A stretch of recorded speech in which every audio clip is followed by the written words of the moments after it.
She was heavier than any bride this land had ever seen, and the whole town knew it. They laughed behind her back. They bet the man would run away the moment he saw her face, but none of them knew that this woman, considered a burden, would be the only one to save them all amidst the most merciless blizzard Colorado had ever seen. Like and comment with the name of the city you're watching to let me know how far this story has come. And stay, because this story will keep you glued to the page. The morning Abigail Harper left Hester Crossing, not a single person came to see her off. That should have stung. It probably would have stung once, back when she still believed that somewhere underneath all that cruelty, her cousins harbored some thin scrap of decency. She'd spent years waiting for it, waiting through the dinner table comments, the sighs whenever she reached for a second biscuit, the way her Aunt Vera would look at her with that particular expression, not quite disgust, not quite pity, something uglier than both, whenever Abigail walked into a room. She was 23 years old, and she had been waiting her whole life for people to decide she was worth something. She stopped waiting in September when the letter came. The wagon pulled out of Hester Crossing at 6:15 in the morning. The driver, an older man named Croft, who smelled of pipe tobacco and said almost nothing, barely glancing back at her as she climbed up with her single carpet bag and the cardboard suitcase that had belonged to her father. The town was just beginning to wake. A dog barked somewhere down the main street. Smoke drifted from the chimney of the bakery. Two men in work boots stood outside the feed store, and one of them noticed her, nudged the other, and they both watched the wagon roll past with the kind of open, unashamed attention people reserve for things they find strange. Abigail kept her eyes forward. She was good at that. She had learned it early, the art of looking straight ahead while the world catalogued your faults. Her father had been the only person who ever looked at her differently. Thomas Harper had been a large man himself, broad-shouldered, slow-moving, with hands that looked like they'd been built for harder work than the small accounting practice he ran out of a converted room beside the general store. He wasn't a man of grand speeches or dramatic declarations. He showed love the way some men show carpentry, quietly, through careful and repeated small effort. He had named her Abigail because he said it meant my father's joy, though she later learned he'd made that translation up himself. He died in the spring of 1874, and he left behind a modest house, a smaller debt than expected, and a daughter who suddenly had nowhere in the world that was genuinely hers. The cousins came within the week, Vera and her husband Clement, their 3 grown sons, all of them moving through Thomas Harper's house, with the brisk efficiency of people inventorying a property they already considered theirs. Vera was thin in the aggressive way of women who consider thinness a moral achievement. She looked at Abigail standing in the kitchen doorway and said, without particular malice, which was almost worse, "Well, we'll have to figure out what to do with you." What they did with her was make her useful. She cooked, she cleaned, she mended. She kept the accounts when Clement's eyes grew too tired for the columns. She was treated neither cruelly nor kindly. She was treated the way people treat a piece of furniture that has found its way into an inconvenient location. Tolerated. Occasionally appreciated. Never quite seen. Except she was seen. That was the thing that wore her down more than the work or the silence or the way Vera's sons would exchange glances across the dinner table when she served herself. She was seen constantly. Her body was public comment, available to anyone who cared to remark on it, and plenty of people did. The butcher's wife, the women at the church social, a stranger passing through who stopped to ask Clement something, and then looked at Abigail and said something to Clement in a low voice that made Clement laugh. She was 22 years old the first time she truly understood that to most people, she wasn't a woman with a history and a mind and preferences about how she took her coffee. She was just a body, and the body, apparently, was the wrong kind. Chad. The advertisement had been folded into the back pages of a farm circular that Clement received by post and left on the kitchen table. Abigail found it while clearing the breakfast dishes. Seeking, a capable, willing woman of good character and sound disposition to serve as wife and helpmeet on a working cattle ranch in Garnett County, Colorado. The undersigned is a man of 31 years, in good health, with a modest but functioning homestead of approximately 400 acres. He asks only for honesty, a willingness to work, and a woman who is not afraid of a hard life. Respond in writing to N. Hale, Garnett County, Colorado Territory. She read it 3 times. Then she set it back down under Clement's mail and finished clearing the table. She picked it up again that evening. She wrote the letter at the kitchen table after everyone had gone to bed, by the light of a single candle stub, and she was honest in a way she hadn't been with anyone in a long time, including herself. She wrote that she was 23, that she was large in her body and always had been, that she was not a beauty and had no illusions about it, that she could cook and manage accounts and keep a household running and wasn't frightened of hard work because she had been doing it for the better part of a year without complaint. She wrote that she had some money saved, not much, enough for train passage, and that she was not looking to be taken care of so much as looking for a place where her labor meant something. She wrote that she had lost her father and didn't have much else. She wrote that she understood if that wasn't what he was looking for. Then she sealed it and mailed it before she could change her mind. Nathan Hale wrote back in 11 days. His letter was short and direct and contained no flattery, which she respected. He said her letter was the most honest response he'd received, and that honesty mattered more to him than most things.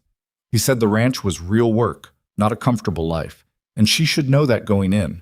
He said if she was still willing, he'd have someone meet her at the Garnett County station on the 15th of October.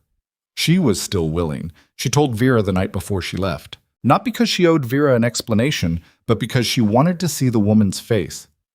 Vera had looked at her with an expression Abigail couldn't quite name, somewhere between disbelief and something that might have been, for just a moment, something close to embarrassment at her own assumptions. "A mail order arrangement," Vera said. "Yes." "And he knows—" Vera paused. "I mean, you told him." "I told him exactly who I am," Abigail said. "He still wants to meet me." She left the next morning. No one came to the door.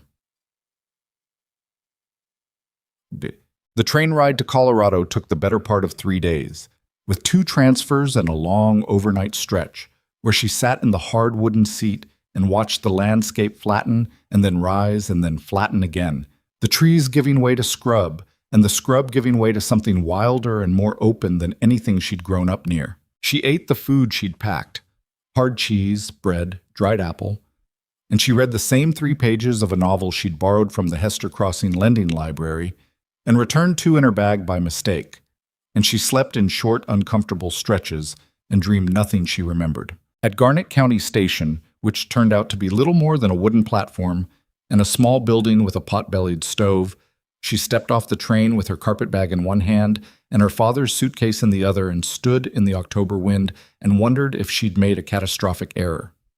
The man waiting near the hitching post was not what she'd imagined. She wasn't sure what she'd imagined exactly.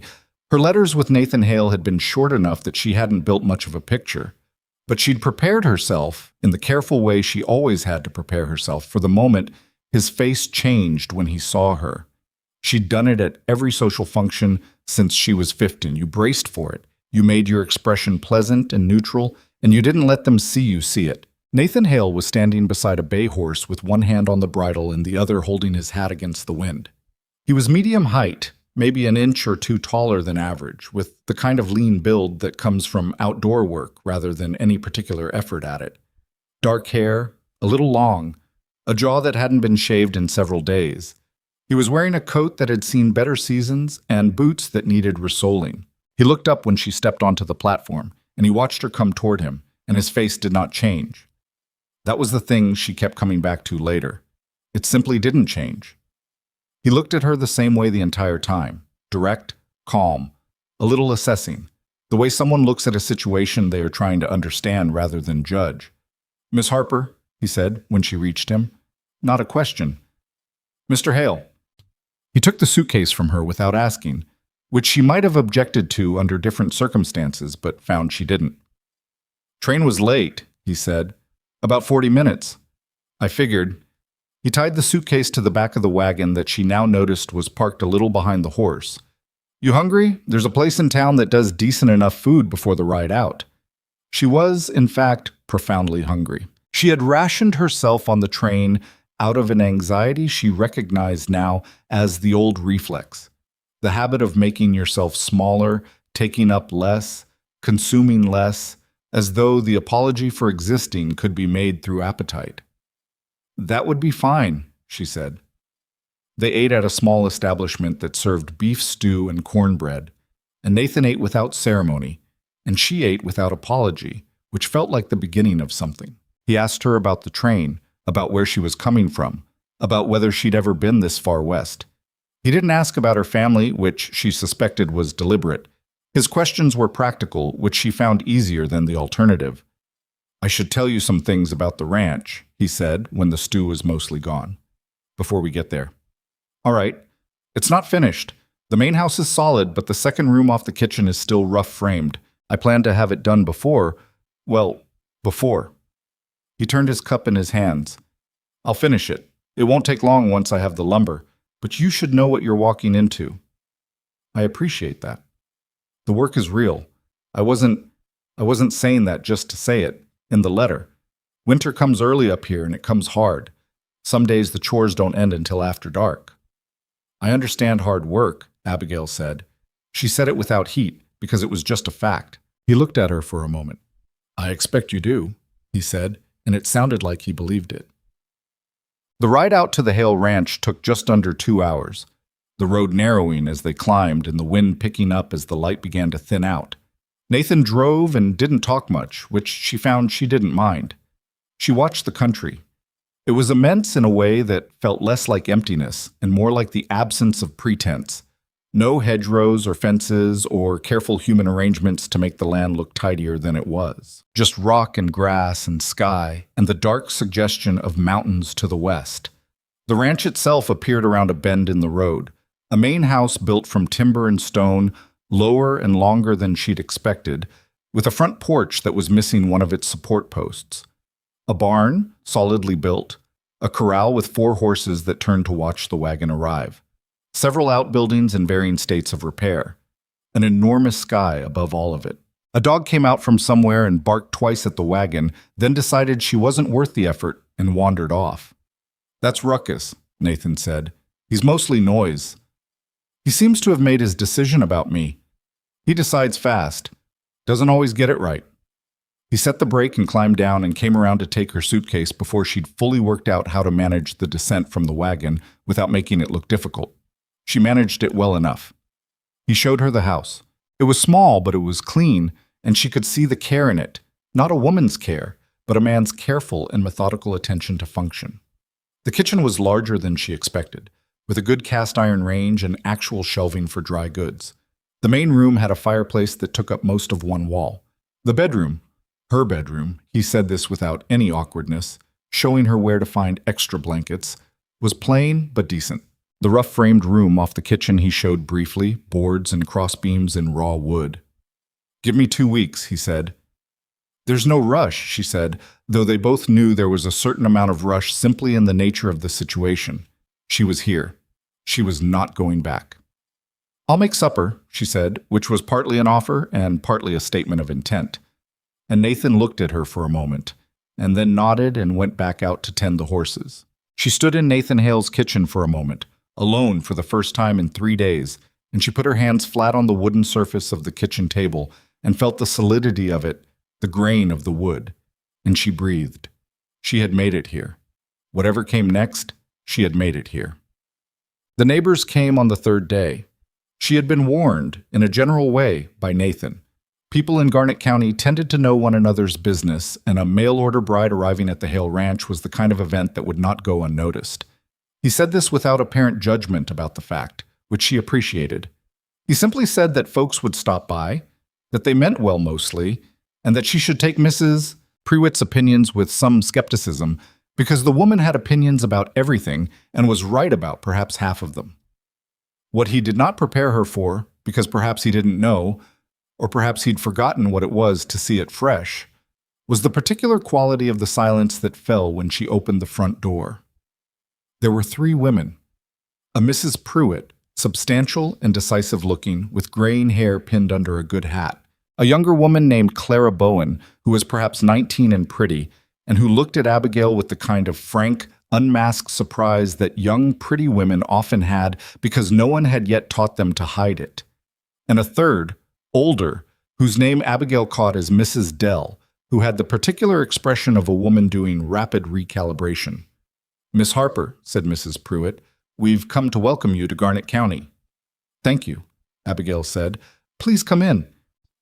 She made coffee and set out the cornbread she'd made that morning, and the women settled at the kitchen table and were mostly pleasant in the surface way of frontier women who understood that social cohesion mattered when the nearest town was 2 hours away. But the undercurrent was there. She could feel it in the way Clara Bowen kept looking at her and then away, and in the too careful way Mrs. Pruitt chose her words when talking about ranch life, as though she was calibrating how much physical demand she could mention without being unkind. She heard it most clearly later, from the porch, where she'd gone to shake out the tablecloth. The women were in the yard heading back to their wagon, and the wind was just right, and Mrs. Pruitt said, not unkindly, but not quietly enough, "Nathan's a good man. I only hope she can manage the work. It's no easy life, especially for someone who—" And then Clara Bowen said something that Abigail didn't catch, and Mrs. Pruitt made a sound that might have been agreement. Abigail shook out the tablecloth and watched the dust come off it in the wind and went back inside. Nathan came in that evening to find her at the range, and she turned when she heard his boots on the floor and handed him the bowl she'd already poured. He sat and ate for a minute and then said, without looking up, "Pruitt say something to you?" "Not directly." He nodded once. "She's not a bad person," he said. "She just—" He stopped. "She thinks she knows what a thing is before she looks at it. Most people do." "I know," Abigail said. She sat down across from him and ate her own supper. "It's not new." He looked up at that. "I expect it's not," he said. And then, after a pause, "I read your letter a number of times before I wrote back." She waited. "You wrote that you understood if I was looking for something different," he said. "I want you to know I wasn't. I wasn't placing an advertisement for a particular kind of appearance. I needed someone who could work beside me and be honest with me and not fall apart the first time something went wrong." He picked up his coffee. "Your letter said you were that person." "I am," she said. "I think so too," he said, and went back to eating. It was not a declaration. It was nothing close to a romantic gesture. But it settled something in her chest that had been unsettled for a very long time, and she ate the rest of her supper in the particular warmth of a kitchen in October when the wind is picking up outside and the fire is going strong inside. And she thought, maybe, just maybe. The days began to shape themselves into something with edges and order, which was what she needed. She rose before Nathan, which took some doing because Nathan was up before what she'd consider any reasonable hour. She learned the range, which had its own temperament, a tendency to run hot on the left side, a damper that stuck in cold weather. She learned what Nathan kept in the kitchen and what he didn't, and she began expanding the stores methodically, asking him at supper each evening what they'd be needing in the coming weeks, working it into her planning the way her father had taught her to work accounts. She learned the animals. The horses she approached carefully because she'd been around farm horses but not riding horses, and Nathan's animals were not what she'd call forgiving of uncertainty. The cattle she watched from a distance at first and then, as the days passed, began to understand. Their rhythms, their habits, the way the small herd moved as a unit when something disturbed them. Nathan noticed her watching and one afternoon, instead of heading to the far pasture alone, said simply, "Come on then." She rode badly. She was honest about this. The horse, a broad-backed sorrel that Nathan said was the calmest he had, still felt like an unreasonable amount of animal beneath her, and she gripped the saddle horn in a way that Nathan diplomatically did not mention for the first several attempts. But she kept at it. Every afternoon when the morning work was done, she went back out. She fell once, the horse shying at something in the brush, and she landed in the dirt hard enough to knock the breath out of her, and she lay there for a moment looking up at the enormous Colorado sky and thinking a number of thoughts she would not have said aloud. Then she got up and caught the horse and got back on. Nathan, who had ridden over immediately when the horse spooked, pulled up beside her as she resettled herself in the saddle. He looked at her for a moment. "You all right?" "Fine," she said. Her hip was going to bruise badly. She could already feel it. "You don't have to—" "I know I don't have to," she said pleasantly. "I want to learn it properly." He said nothing, but when they turned back toward the ranch that evening, she thought she caught something in his expression, some small, quiet shift, that she filed away for later consideration. But it was the second week when she overheard Dumas. Ed Dumas ran the neighboring spread to the east, 300 acres of middling grazing land and a large opinion of himself. He and two of his hired hands had stopped by on some pretext about a fence line, and Nathan had been out in the yard with them, and Abigail had been in the kitchen with the window open because the range had made the room hot. "I'll say this for you, Hale," Dumas said, and she could hear the grin in it. "You got nerve sending off for a bride without knowing what you were getting." Nathan said something she couldn't catch. "I'm just saying," Dumas said. "Man works as hard as you do. He deserves a woman who can, well," a pause. "I'm only saying what everyone's thinking." "I'm not interested in what everyone's thinking," Nathan said, and his voice had gone flat in a way she hadn't heard before. "Oh, come on. You couldn't have known she'd be—" "Ed." Just the one word. But Dumas stopped. There was a silence. Then boots moving, the conversation shifting back to the fence line, and she stood at the kitchen window and felt the heat from the range on her face. And she was surprised to find that what she felt most strongly in that moment was not humiliation. She'd been humiliated before. She knew what that felt like. This was something different, something that had more to do with the flat word Nathan had said and the silence that had followed it. She turned back to the bread she was making and put her hands into the dough and worked it. And she did not cry because she was long past crying about Ed Dumas and everyone like him. But she thought about what it meant that Nathan had said what he'd said. That evening, after supper, she was washing up when Nathan came in and set his coffee cup on the counter beside her. He didn't say anything for a moment. Then, "Dumas is an idiot." "I heard some of that," she said, "from the kitchen." He went quiet in a way that she'd come to recognize as him deciding what to say next. "I don't want you to think—" He stopped, started again. "Whatever people say about how you look or whether you're suited for this life, I want you to know I don't share that view." She kept washing the bowl in her hands. "I know," she said. "You've been clear about that. I just wanted to say it directly." She set the bowl down and dried her hands and turned around.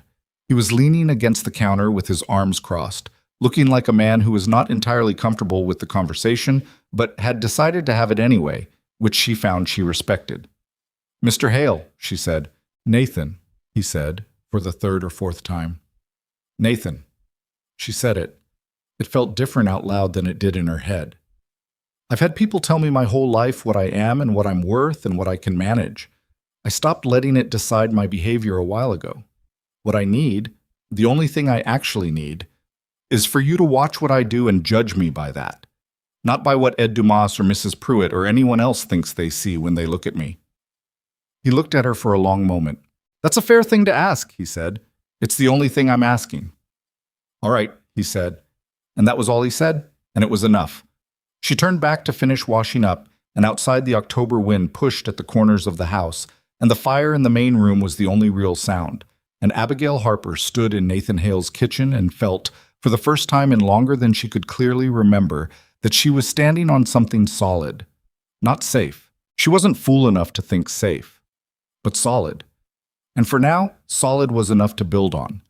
The solid feeling lasted about 3 weeks before the frontier started testing whether she meant it. It wasn't any single thing. That was what made it hard to brace against. There was no one moment she could point to and say, "There, that's the thing I have to outlast." It was accumulative, the way cold is accumulative, the way you don't notice how deep it's gotten into you until you try to move and find your fingers don't work properly. The mornings were the first test. She'd known ranch work was physical. She'd said so in her letter, and she'd meant it. But knowing something and living inside it are two entirely different propositions. The first week she'd gone to bed so tired her hand shook when she unbuttoned her dress. By the second week, the shaking had stopped, replaced by a bone-deep ache that she carried through each day like something she'd packed and couldn't put down. Her feet hurt in ways she hadn't known feet could hurt. Her shoulders were a constant low complaint.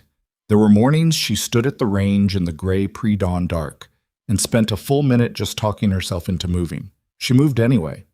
Every morning, she moved anyway. The cattle were the hardest part of the physical work, not because the animals were particularly dangerous, though they could be, but because working them required a kind of confidence she had to construct from scratch. Nathan had started taking her out on the cattle work 3 times a week, which she understood was not standard. He He was teaching her deliberately, in his quiet way that involved very little instruction and a great deal of watching and waiting for her to figure things out. She respected the method while simultaneously finding it occasionally maddening.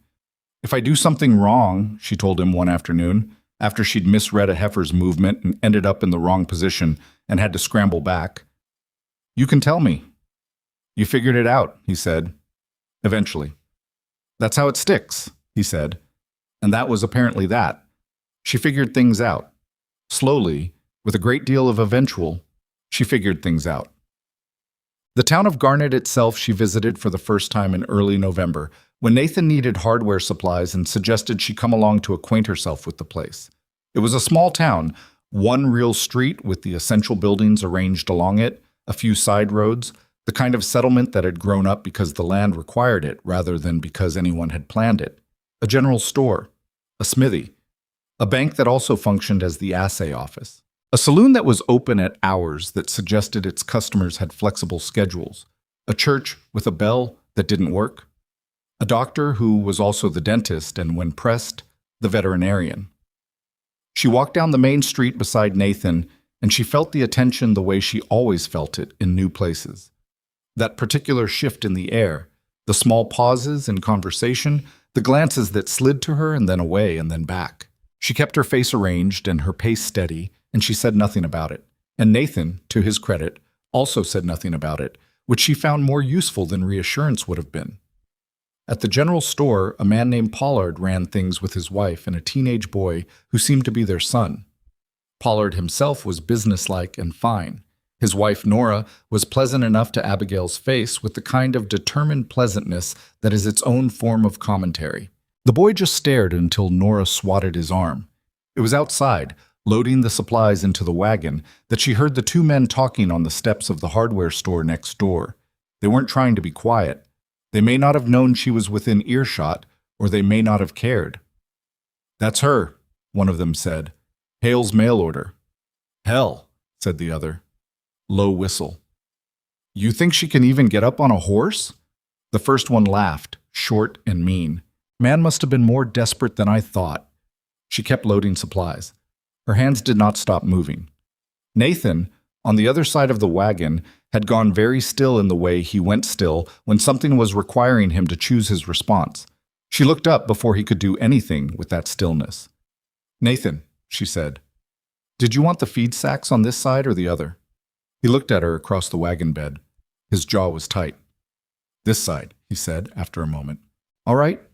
She went and got the feed sacks. Later, on the road home, he said, "You didn't have to do that." "Do what?"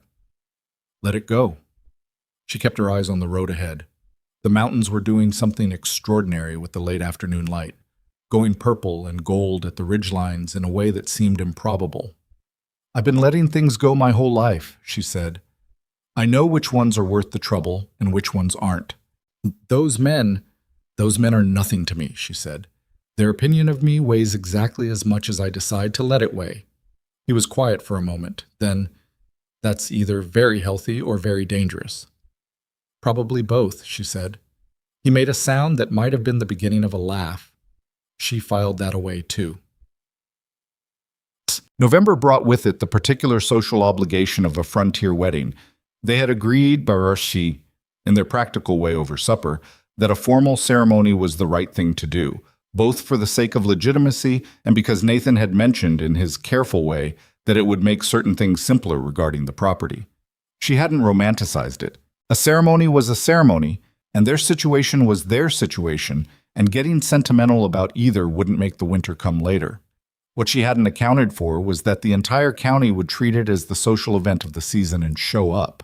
The ceremony happened in the church with the non-working bell, which someone had managed to get ringing for the occasion, and half of Garnet County was in attendance, which meant approximately 60 people crammed into a building designed for perhaps 40. The Reverend was a thin man named Colby who seemed faintly overwhelmed by everything and moved through the service at a pace that suggested he had somewhere else to be. She wore the dress she'd brought from Hester Crossing, dark blue wool, the best thing she owned, which had been the best thing she owned for 3 years. It fit the same way it always fit. She had stopped having opinions about how she looked in it. She stood beside Nathan at the front of the church and felt 60 pairs of eyes on her back and kept her own eyes on the Reverend and breathed evenly. Nathan stood straight and still beside her in a suit that was clearly not worn often, his jaw freshly shaved, and she could feel the slight tension in him that she recognized now as his version of being uncomfortable in front of people. When Colby asked if she took this man, she said yes without hesitation and without performance. When Nathan said yes, a little quieter, but just as certain, she felt something in her settle in a way that she couldn't entirely explain. Afterward, in the small, open area outside the church where people gathered, she stood with a cup of cider that someone had pressed into her hand, and she watched the crowd and the crowd watched her back. And she understood clearly that she was the subject of approximately 15 simultaneous conversations she was not part of. Mrs. Pruitt came and found her, which was almost a relief because Mrs. Pruitt at least said things to her face. "You look well," she said, with a slight overemphasis that meant she'd expected worse. "Thank you," Abigail said. "Nathan seems at ease." She said this as though it surprised her.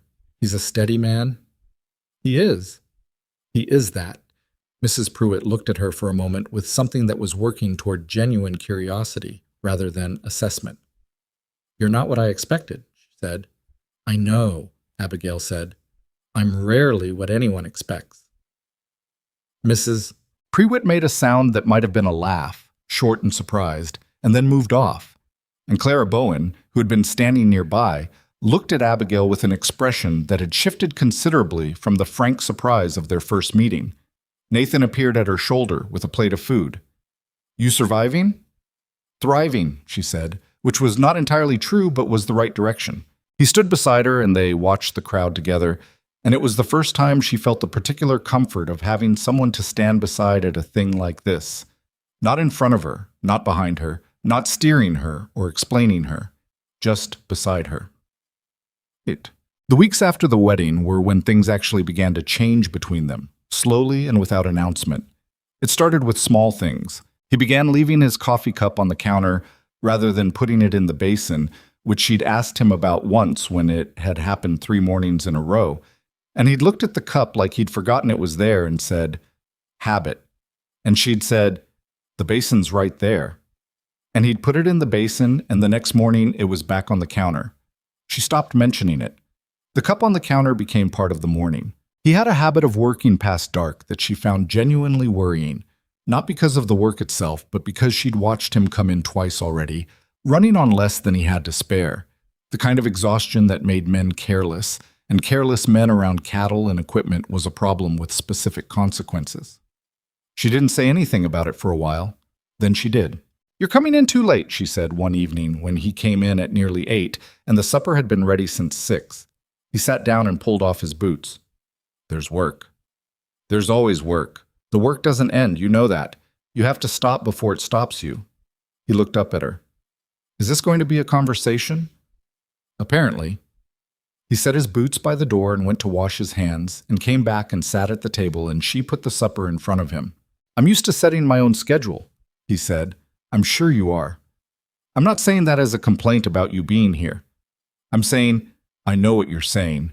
She sat down across from him. "I'm not asking you to report to me.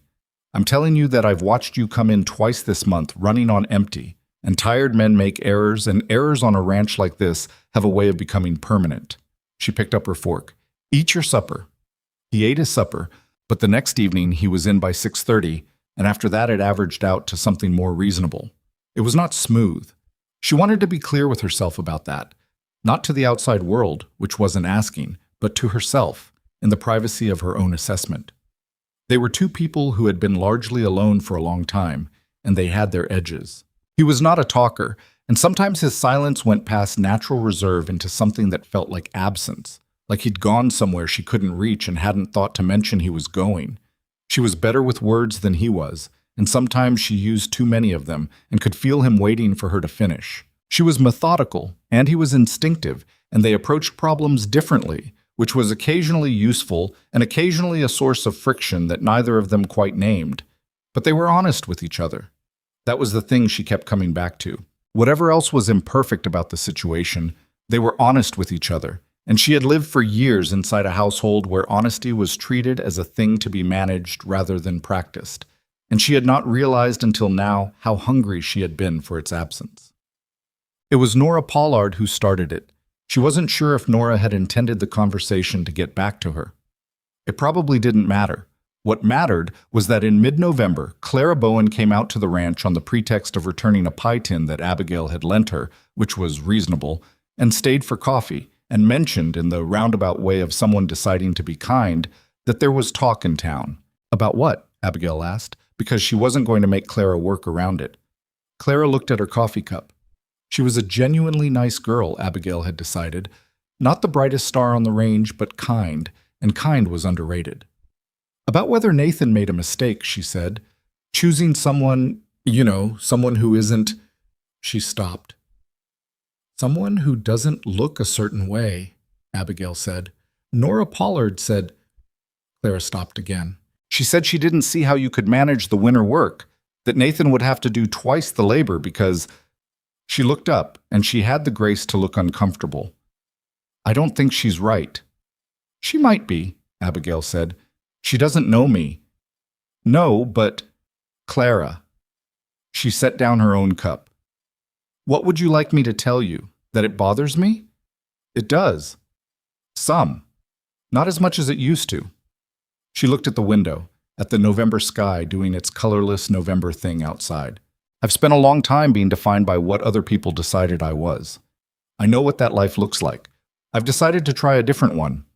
Clara was quiet for a moment. Then, what if they don't change their minds? The people in town.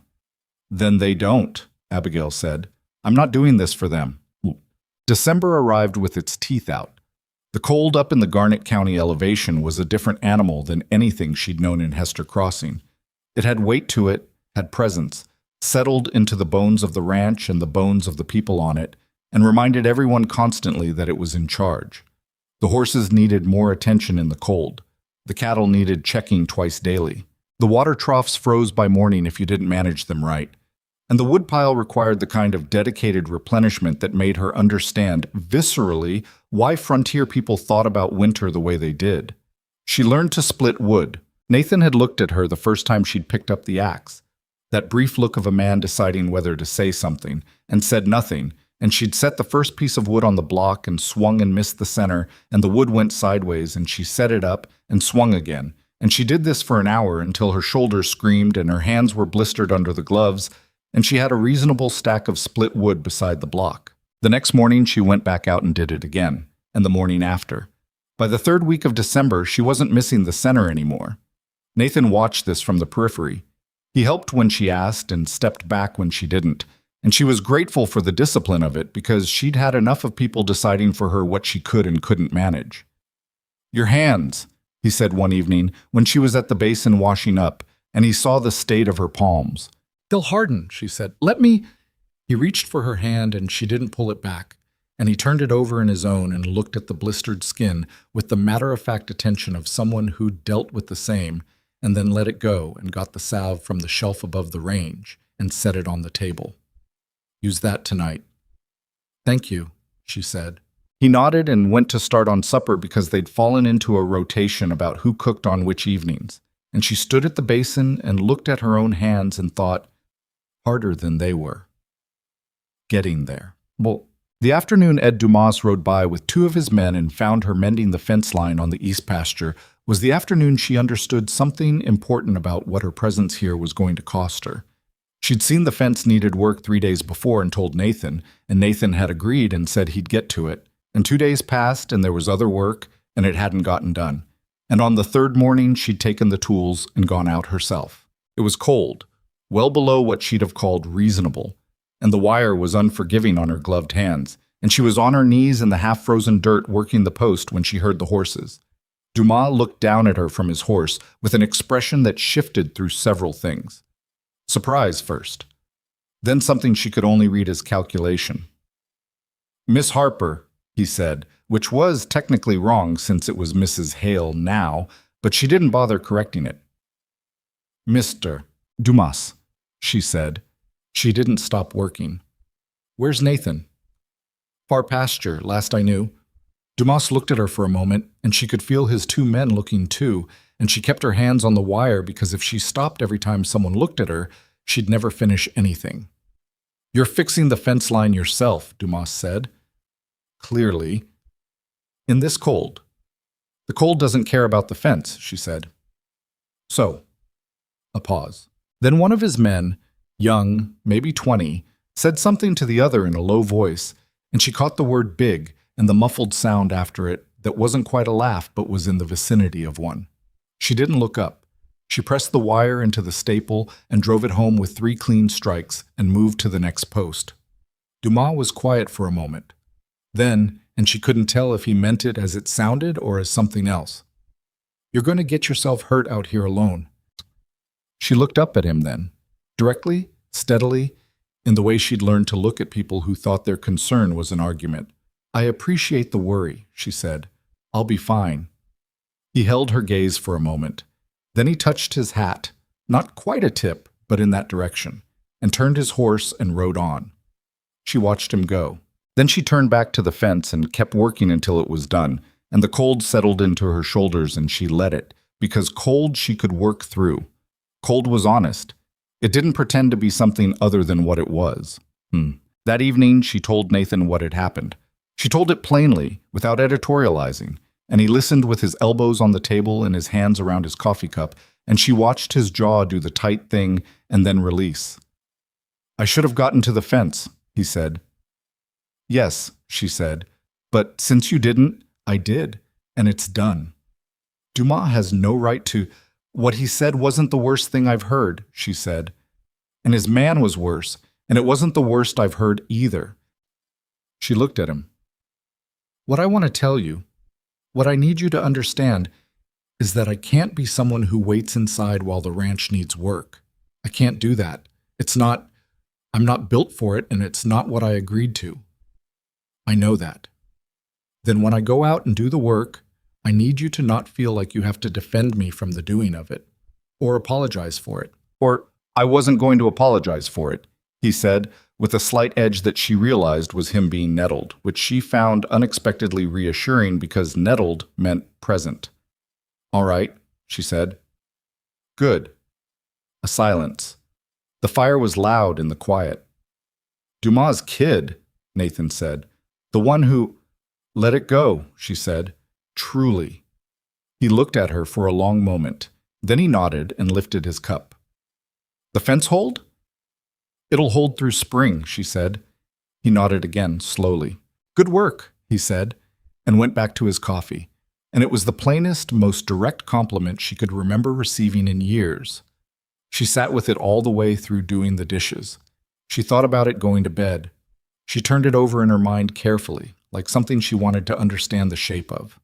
She fell asleep thinking, this is a beginning. This difficult, imperfect, cold, honest thing. This is a beginning. Outside, the December wind hit the walls of the house and found nothing to get through, and the fire burned down to embers, and the Hale Ranch sat in the dark of the Colorado winter and held. Part 2. Lưu ý out. Viết 5.500 từ liên kết liên mạch với các phần trước trong câu chuyện, phá hối thoại tạo thành một câu chuyện liền mạch khi ghép lại. Mỗi phần liền mạch với phần trước, không giới thiệu lại câu chuyện ở đầu phần mới, liên kết các phần của câu chuyện một cách liền mạch, sử dụng câu chuyện tiếp giữa các phần. Duy trì chủ đề, tránh ngắt quãng đột ngột, không sử dụng gạch đầu dòng hoặc tiêu đề phụ, phong cách kể chuyện Mỹ, Hoa Kỳ, giống văn giàu cảm xúc. Kể theo ngôi thứ 3, giữ đồ kịch tính không viết lan man, nhân vật không hoàn hảo, hội thoại tự nhiên, tránh ngôn ngữ văn chương sáo rơi và cụm từ AI điển hình. Viết như nhà văn chuyên nghiệp, không như AI cố gắng nghe sang. Có yếu tố con người cấm miêu tả qua mượt mà và hoàn hảo, kết thúc phần không giới thiệu phần sau. Câu chuyện không nhắc đến Chúa. Lưu ý trả lời trong mục tin nhắn không nhảy sang document. Chi dần bắt buộc, không được xuất hiện trong nội dung truyện. Đây là một câu chuyện điện ảnh hoàn toàn hư cấu được tạo ra chỉ nhằm mục đích giải trí.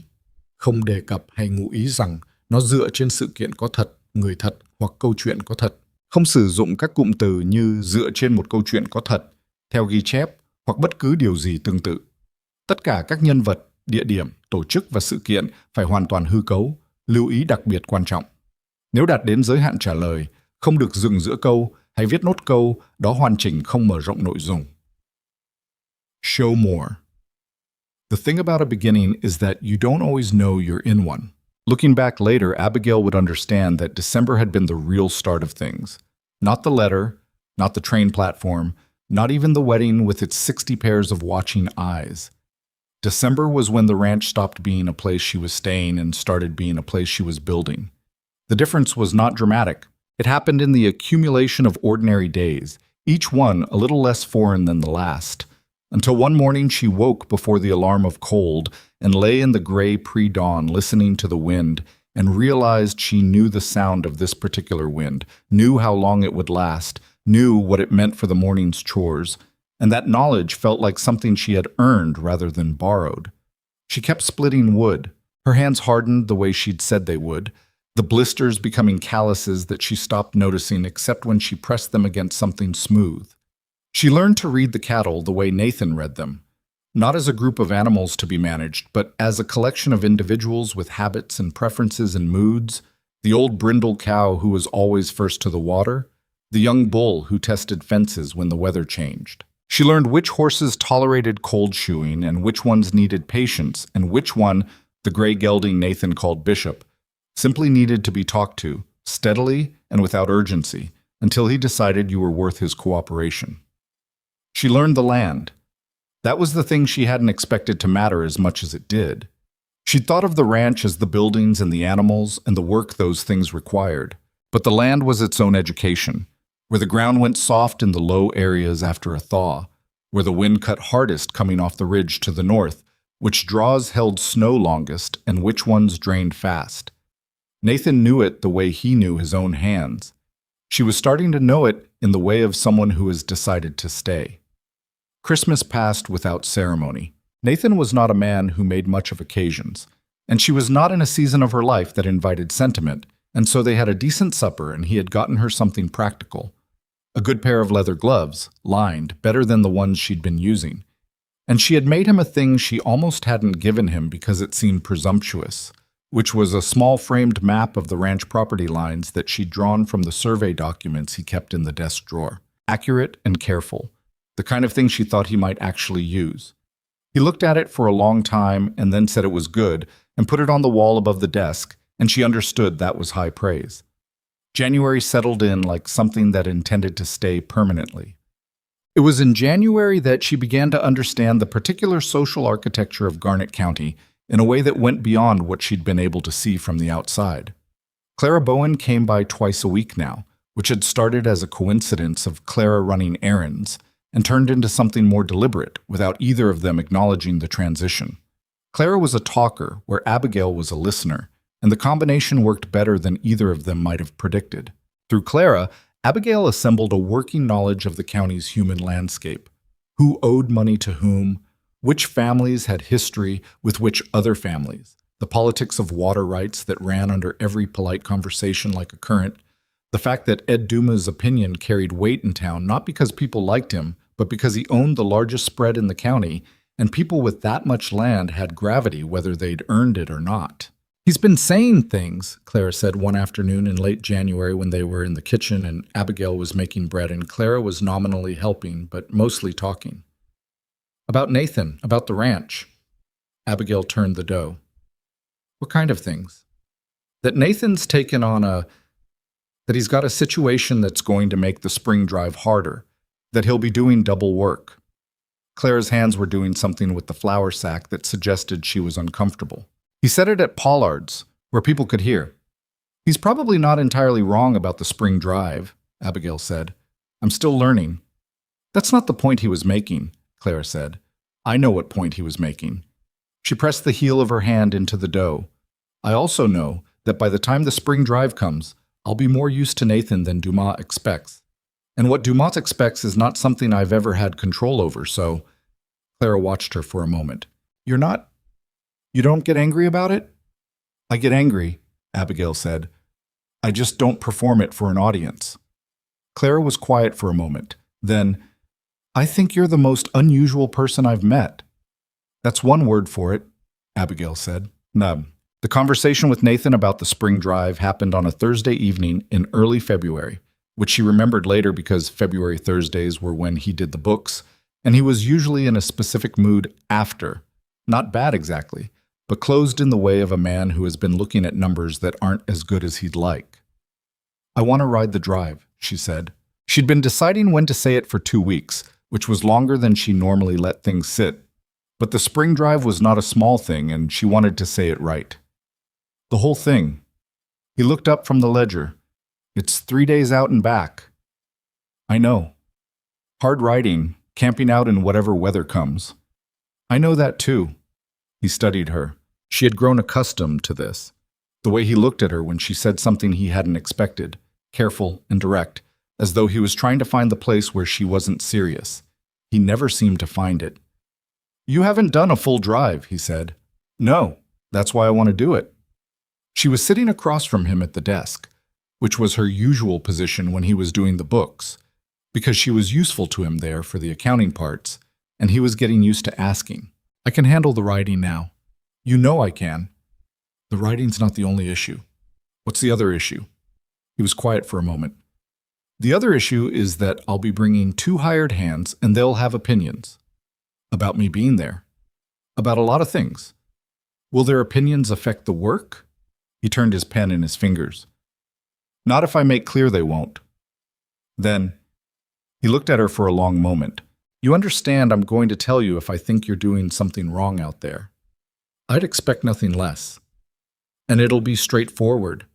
I won't have time to be diplomatic about it."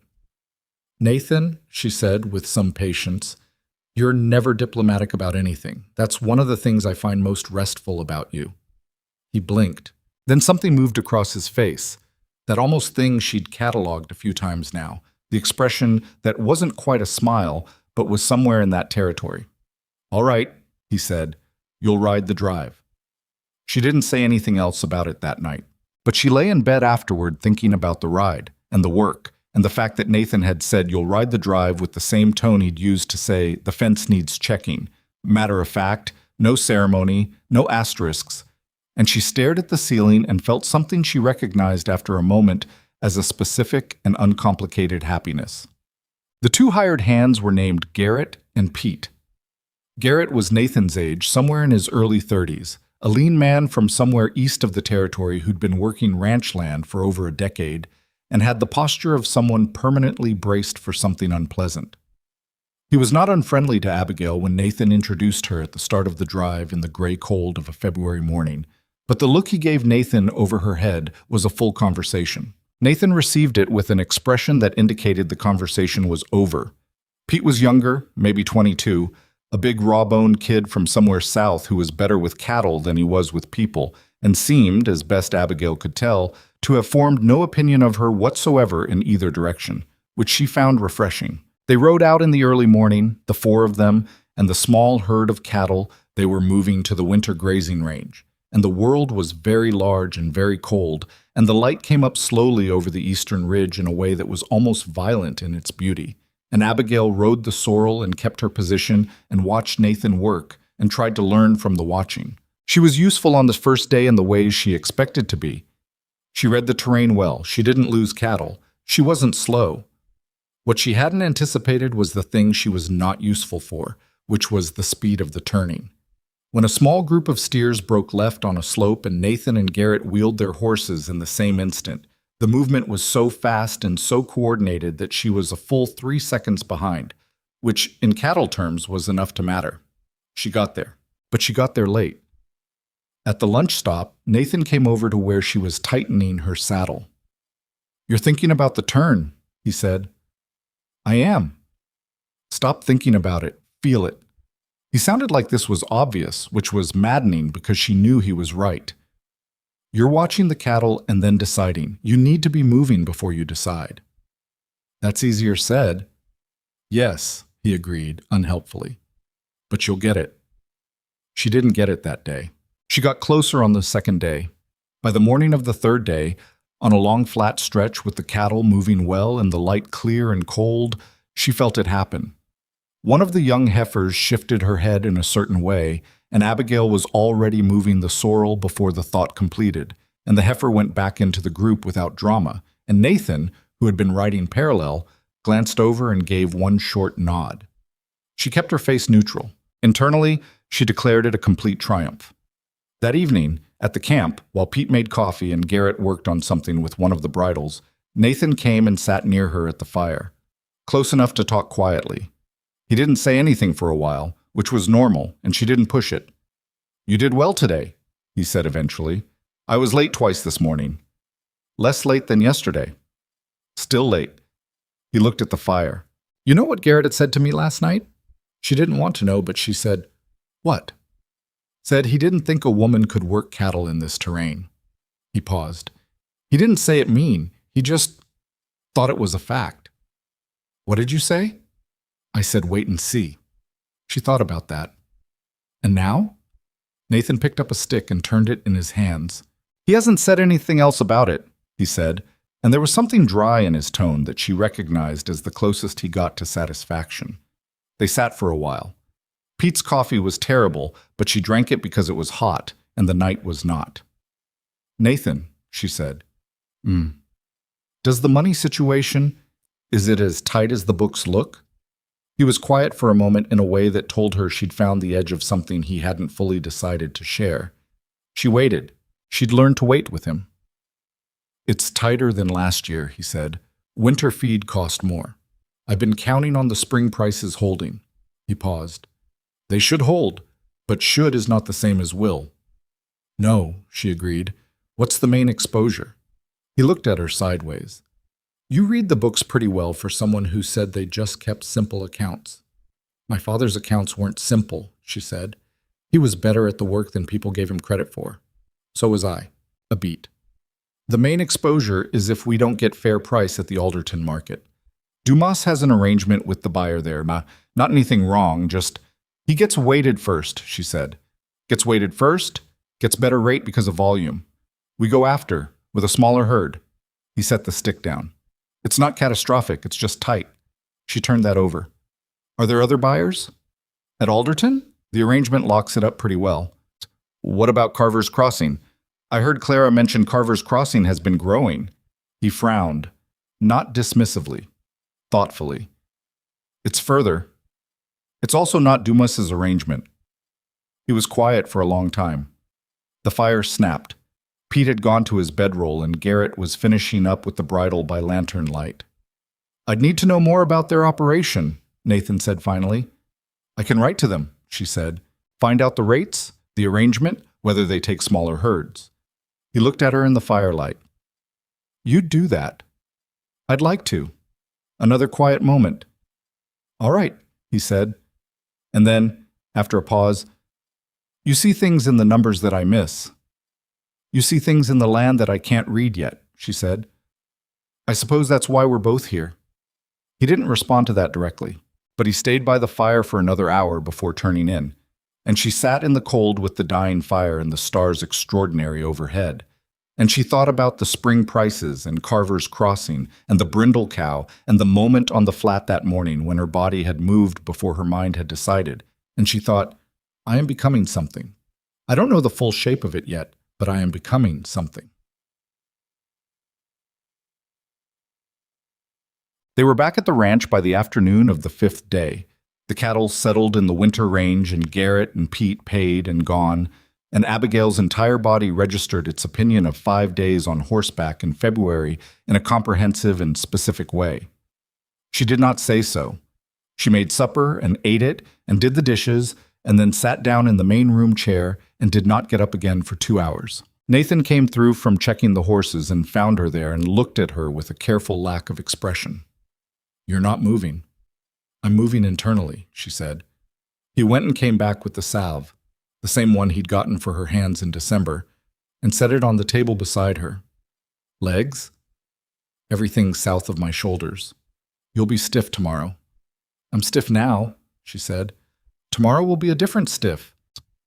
He sat down in the other chair, which was his usual chair, and extended his own legs toward the fire and said nothing, which was his version of solidarity. They sat in the quiet of the fire for a while. "Garrett," she said, "did he, at the end, was it, He didn't say anything about you, Nathan said. Not since the first morning. That might be worse. Or it might be that he didn't have anything left to say. He picked up his coffee from the side table. He's coming back for the spring drive. She looked at him. He agreed? He didn't argue against it. She turned back to the fire. Her whole body ached with the particular completeness of work done at full extension, and outside the February wind was having its say about the walls of the house. And somewhere in the barn, one of the horses made a sound she'd learned to identify as the old mare, commenting on the cold, and Nathan drank his coffee beside her in silence. I wrote the letter to Carver's Crossing this morning, she said, before we left. He stopped with the cup halfway to his mouth. You wrote it before I agreed. I wrote it before I brought it up to you, she said. I hadn't sent it yet. But you wrote it. I thought the argument through and I thought it was sound, she said. If you'd said no, I'd have kept it in my pocket. He was quiet for a moment. Then, did you send it? This morning, from the station. He looked at her for a long time. She held his gaze steadily because she had nothing to apologize for, and they both knew it. Okay, he said. Okay, she said. He went back to his coffee. Outside, the wind made one of its periodic attempts on the north wall and found nothing to work with and moved on.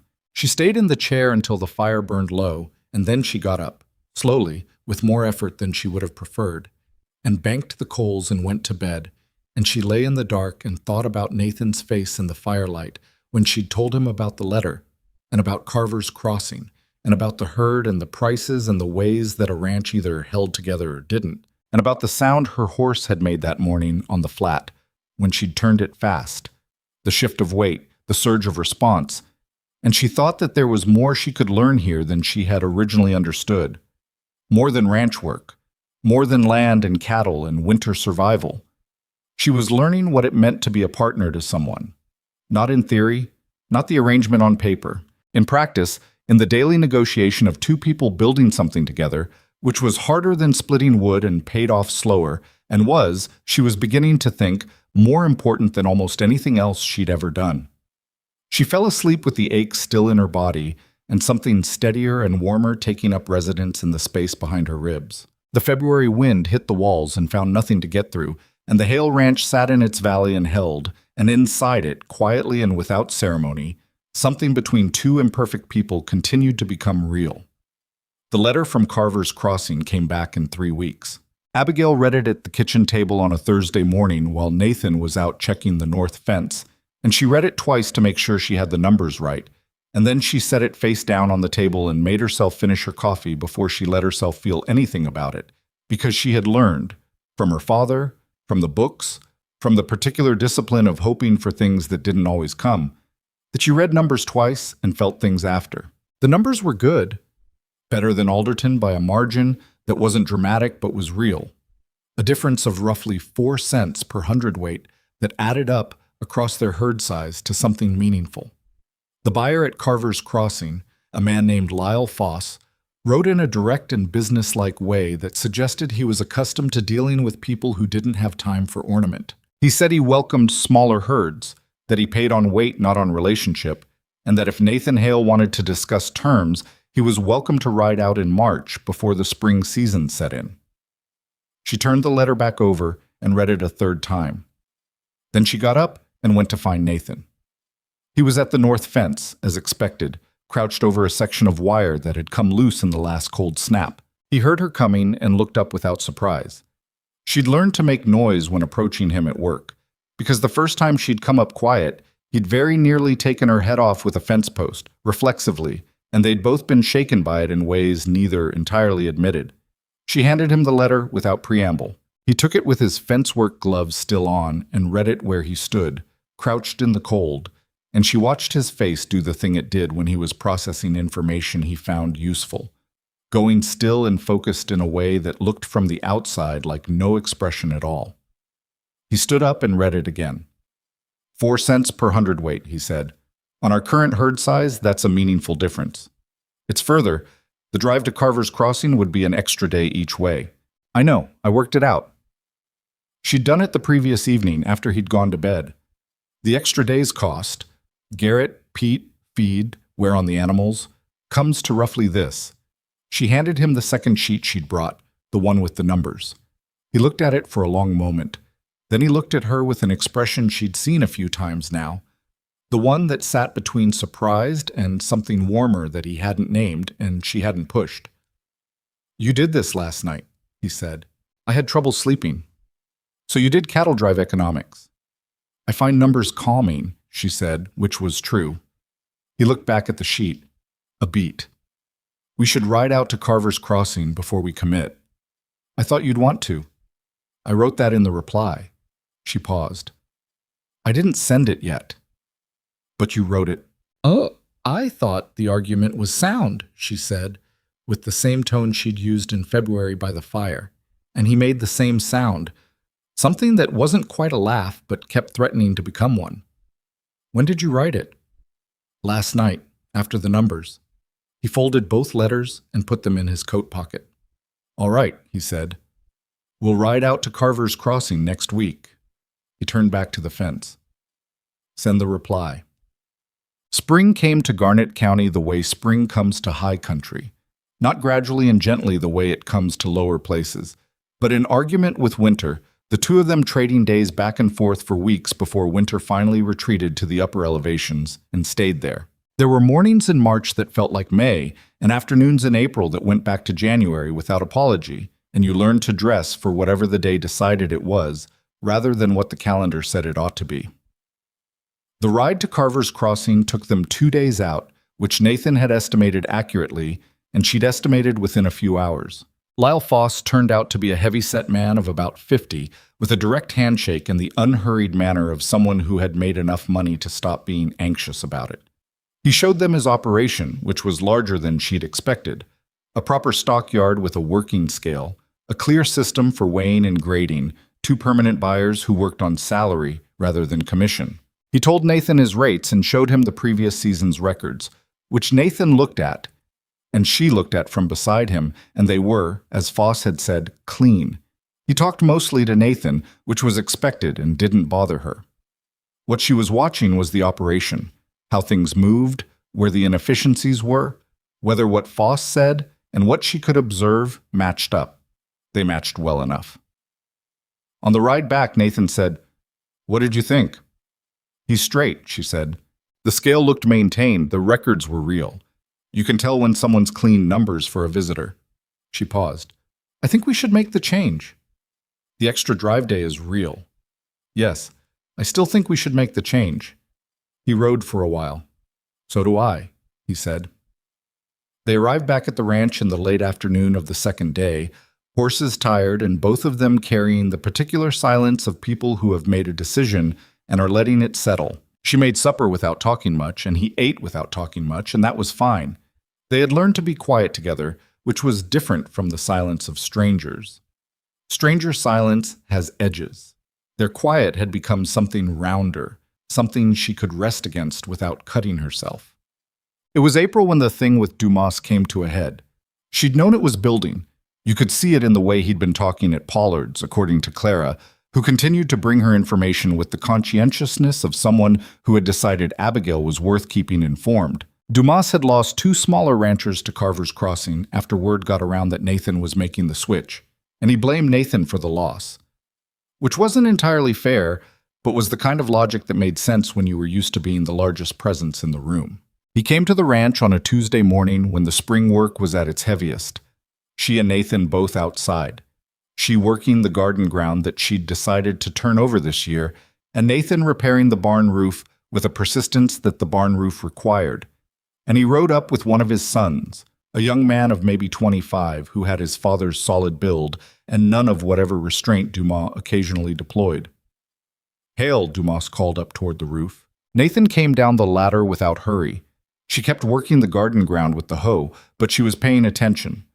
"Dumas," Nathan said. "What can I do for you?" It wasn't really a question, and Dumas heard that. "I heard you've been talking to Foss over at Carver's Crossing." "I have." "You know what that does to the arrangement at Alderton. When ranchers start going different directions, it weakens the collective rate." "The collective rate was collective for Dumas ranches," Nathan said with a mildness that had iron in it. "Not for everybody in the county. Now that's not fair.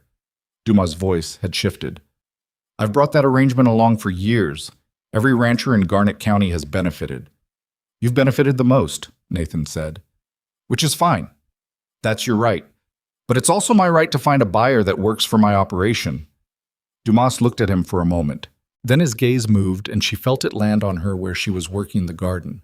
She didn't look up. This her idea? He said. Nathan said, It's our decision. Because I'll tell you, Hale, and I say this as someone who's known you a long time, you've let this woman turn your head in ways that aren't doing your ranch any favors. The hoe went still in her hands. She made herself keep her eyes on the ground. I'd be careful what you say next, Nathan said. His voice was the flattest she'd ever heard it. I'm not trying to offend, Dumas said. I'm trying to make a point. A man runs his own operation, makes his own calls. That's one thing. A man lets a mail-order bride rearrange his business based on what she saw a better rate and did the math, Nathan said. That's not rearranging anything. That's what a partner does. The word partner sat in the air between them. She heard Dumas' son shift in his saddle. There's a way things work in this county, Dumas said, lower now. You do well to remember that. I remember it fine, Nathan said. I just don't think it works the way you think it does. A long moment. Then Dumas turned his horse and his son turned with him, and they rode back down the road, and the only sound was the spring wind moving through the new grass, and somewhere in the field, one of the cattle deciding to comment on something. Abigail started working the hoe again. Nathan stood where he was for a moment, and then he came over and stood at the edge of the garden with his hands in his pockets. You heard all of that, he said. I heard all of it. I should have. You said exactly the right things, she said. She kept working. The word you used, partner. He was quiet. I want you to know I heard that, she said. She didn't look up. It mattered. He stayed at the edge of the garden for a minute more. Then he went back to the barn roof, and she turned the spring earth, and the day went on around them ordinary and full and entirely theirs. The spring drive to Carver's Crossing was longer and harder, and better than the winter drive in every way that mattered. Garrett came back, as Nathan had said he would. He arrived on the morning of the drive with his gear and his horse and his permanent expression of braced readiness, and he looked at Abigail already mounted and ready and said nothing, which was its own kind of progress. Pete came back too, and brought a cousin named Roy who was even bigger than Pete and even more comfortable with cattle than with people, which made him, in Abigail's estimation, basically ideal. They moved the herd out on a Wednesday, 63 head, the extra day's ride ahead of them. She worked the left flank for most of the first day, which had become her position. She'd asked Nathan directly in February which position would be most useful to him, and he'd said left flank, and she'd worked left flank ever since. The cattle knew her now, or knew the sorrel, which amounted to roughly the same thing. There was less scrambling. The turns came before the thought. Garrett rode beside her for part of the second afternoon, which was new. For most of a mile they worked in the easy parallel of two people keeping cattle on course, and she didn't try to start anything, and neither did he. Then he said, without looking over, You know what you're doing. Getting better at it, she said. No?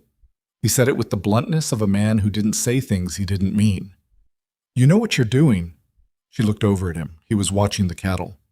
I was wrong in February, he said. What I said to Hale. I was wrong. She turned back to the herd. People usually are, she said, until they see a thing for themselves.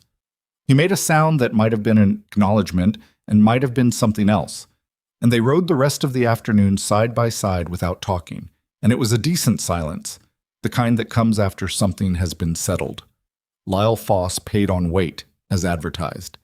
The rate was what he'd said it would be, clean and without adjustment. Nathan shook his hand at the end of it, and she stood beside him, and Foss looked at her and said, Your wife does the books?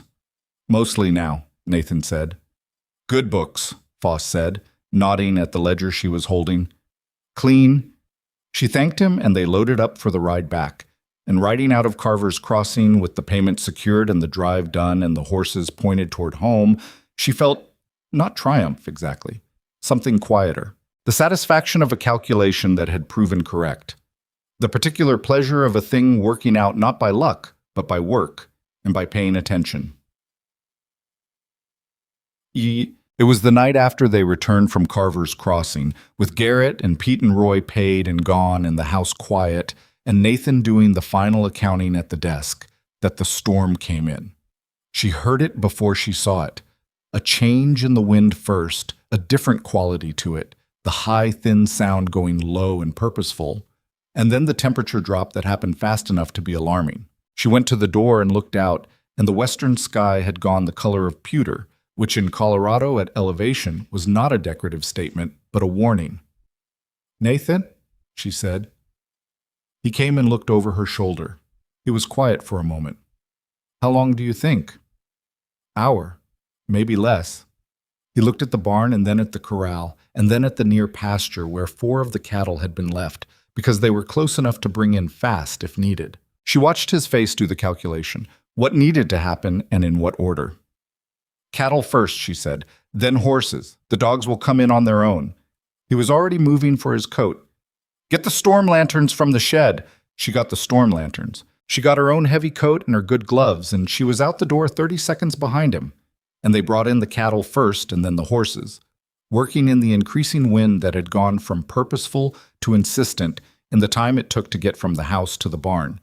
And by the time they had the last horse in, and the barn doors shut, the first real edge of the blizzard hit the building like it had somewhere to be. They stayed in the barn for 20 minutes while the initial force of it passed, because going from the barn to the house in the first wave of a Colorado blizzard in May, late enough in the season that you'd stopped really expecting it, which made it worse, was not something either of them was willing to chance. She sat on a hay bale and listened to the structure work against the wind, the creaks and complaints of good solid building under real pressure, and Nathan sat on the grain chest across from her and held the lantern, and they didn't talk because the noise outside made it not worth the effort. When it let up enough to be navigable, they made it to the house. She put water on and he checked the flue on the fireplace, which sometimes backed up in a hard north wind, and they built up the fire to Sirius and she made coffee and they sat. "That came fast," she said. "May storms do." He wrapped both hands around his cup. "The cattle will be all right. Horses, too." He was doing the inventory she could see in his eyes, the mental list of what was where. "The new section of roof on the shed. I checked the pitch on that last week," she said. "It'll drain." He looked at her. "The original pitch wasn't right," she said. "I adjusted it." "When did you set?" 3 weeks ago. While you were out on the East Range. It needed doing." He looked at her with the expression she still sometimes had to work to read, the one that was too even to be easy to decode. Then, "Is there anything on this ranch you haven't quietly fixed without telling me?" "The gate latch on the second corral," she said. "I couldn't get the pin to seat right. I've been meaning to ask you about it." He stared at her for a long moment. Then he laughed. Actually laughed. Not the almost thing she'd cataloged before, but a real sound, brief and a little rough, like something that didn't get much use but was functional. She felt it land somewhere in her chest like a struck match. "The gate latch," he said. "I'm not entirely helpless," she said. "No," he said, still with the tail end of the laugh in his voice. "You're really not." The blizzard ran for 2 days. On the second day, when it was clear it wasn't moving on quickly, Abigail began to feel the particular anxiety that had nothing to do with the ranch. It was the awareness that the Feller family, the closest neighbors to the north, a young couple named Daniel and Ruth Feller with a baby who'd been born in January, had not built up a winter store in the same way more established ranches had. Clara had mentioned it weeks ago, and she'd filed it without enough urgency, and now she stood at the front window watching the world be white and solid, and thought about Ruth Feller's baby and the fact that the Feller's cabin was 3 miles north on the exposed side of the ridge. She said so to Nathan. He was quiet for a moment. Then, "The snow's 3 feet in the open. I know. It's not safe to take a horse out in this. I know that too." She turned from the window. "How long before it's safe enough?" He looked at the ceiling, the sound of it, the wind having finally dropped to something less than structural threat. "Tomorrow morning. If it eases tonight." "What if it doesn't ease?" He met her eyes. "What are you thinking?" "I'm thinking Ruth Feller has a 4-month-old, and they weren't ready for this." She said it directly, because that was the only way to say it. "I'm thinking if we wait for safe conditions, we might be going out there for a different reason."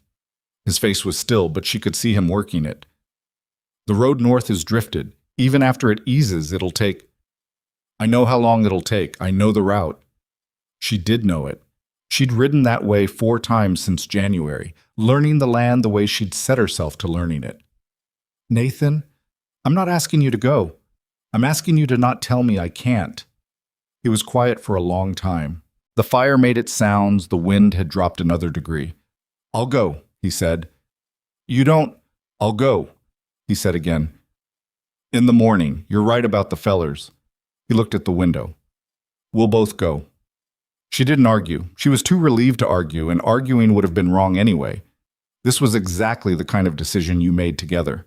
They went to bed early, and she lay awake listening to the storm talk to the house, and thought about Ruth Feller and the baby, and thought about her own first weeks in Colorado, when everything was foreign and exposed, and she hadn't known the rhythm of any of it, and thought about what it meant to know a place well enough to move through it when conditions were against you. Not perfectly, not without risk, but with enough knowledge that the risk was calculated rather than blind. By 3 in the morning, the wind had dropped to survivable. By 5, she was up and making coffee and packing what she could into 2 saddlebags. Food, the medical kit, dry wood kindling in an oilskin wrap, 2 extra blankets she compressed down as small as they'd go. Nathan came in from checking the horses while she was finishing and looked at the bags and didn't say anything about the wood, which she'd known he might question because carrying extra weight in deep snow was a legitimate debate. Bishop or the sorrel? She asked. Bishop for me. Sorrel's steadier in drifts. He poured coffee and drank it standing. We go slow. If the drift across the north road is above the horses' withers, we stop and we come back. Agreed. I mean it, Abigail. I know you mean it. She handed him one of the saddlebags. I also know how to judge a drift. They went out into a world that was white so completely it had stopped being a color and become a state of being. The horses were unhappy about it in the way of animals that could be convinced but required acknowledgement of their objection first, and she took the sorrel's face in her gloved hands and held it and breathed with her for a moment until the mare decided they were still in a reasonable relationship, and then they moved. The road north was drifted, as Nathan had said. There were stretches where it wasn't a road at all anymore, where the landscape had decided to rearrange itself without consulting anyone's plans. And they had to find the way around or through, reading the terrain for what was underneath the white, using the line of fence posts where they still stood as orientation. She navigated 3 of these stretches. Nathan navigated 2. They didn't discuss who was better at which ones because there wasn't a pattern, just 2 people who knew different parts of the same ground and used the knowing when it mattered. They reached the Feller cabin after 2.5 hours. It had taken 40 minutes on a normal day. The cabin was intact.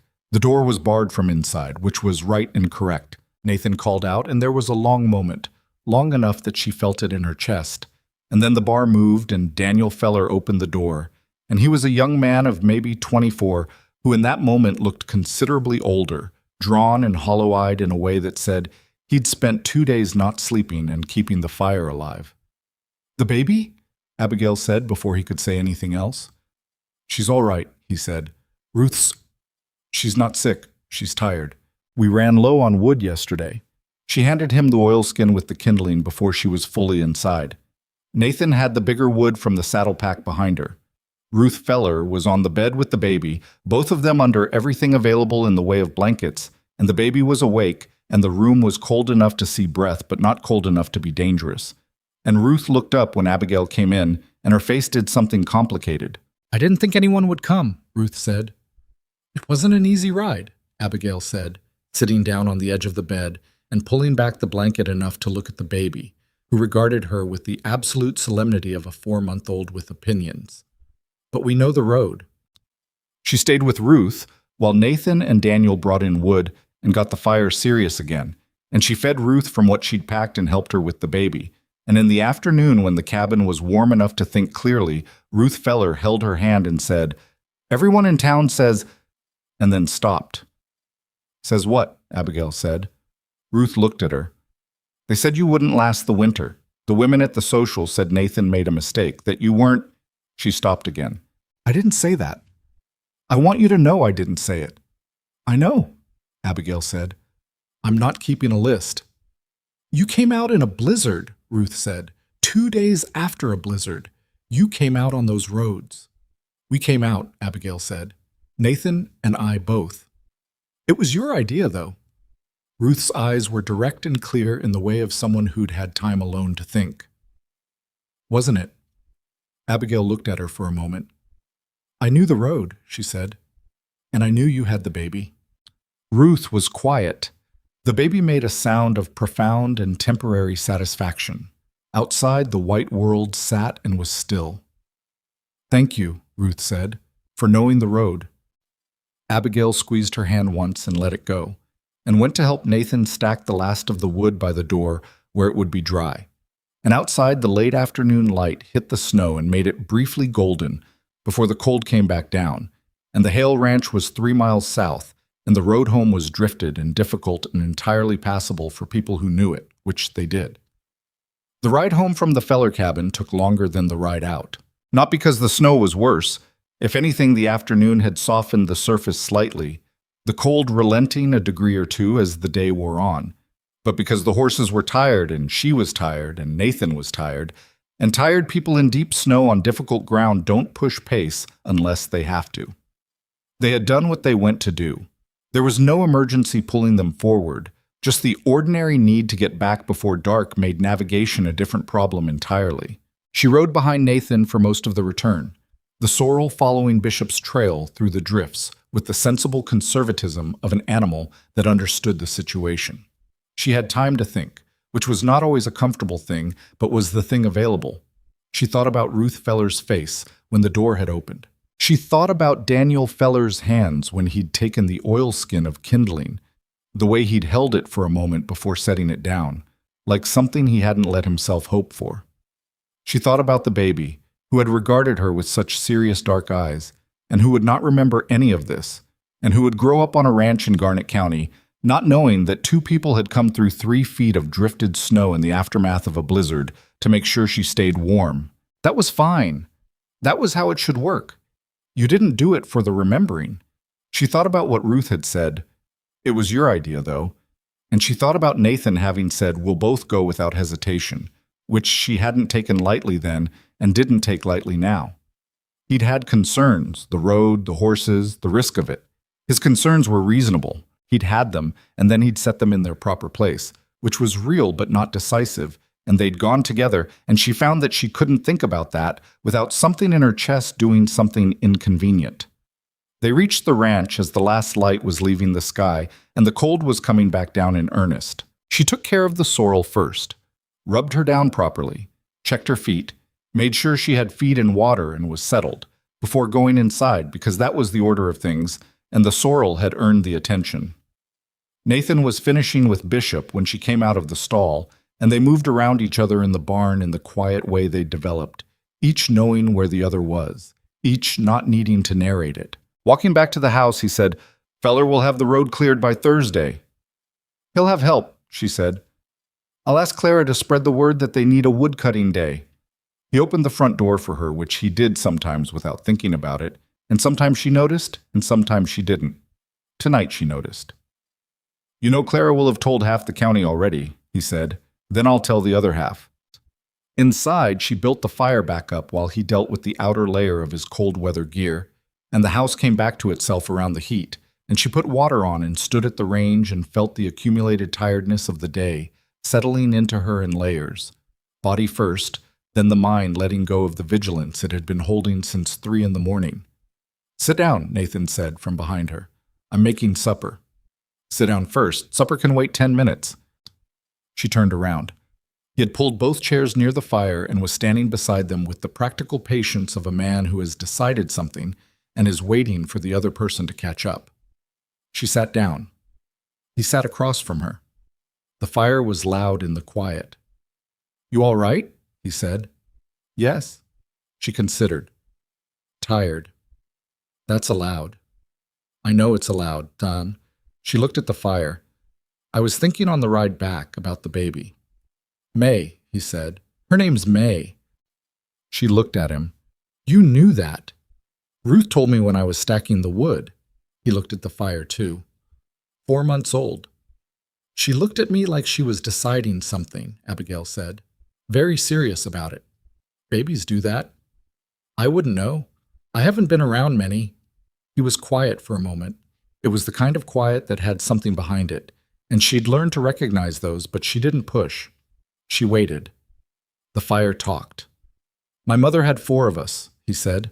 I was the only one that... He stopped. Started differently. She lost 3. Before me, after me.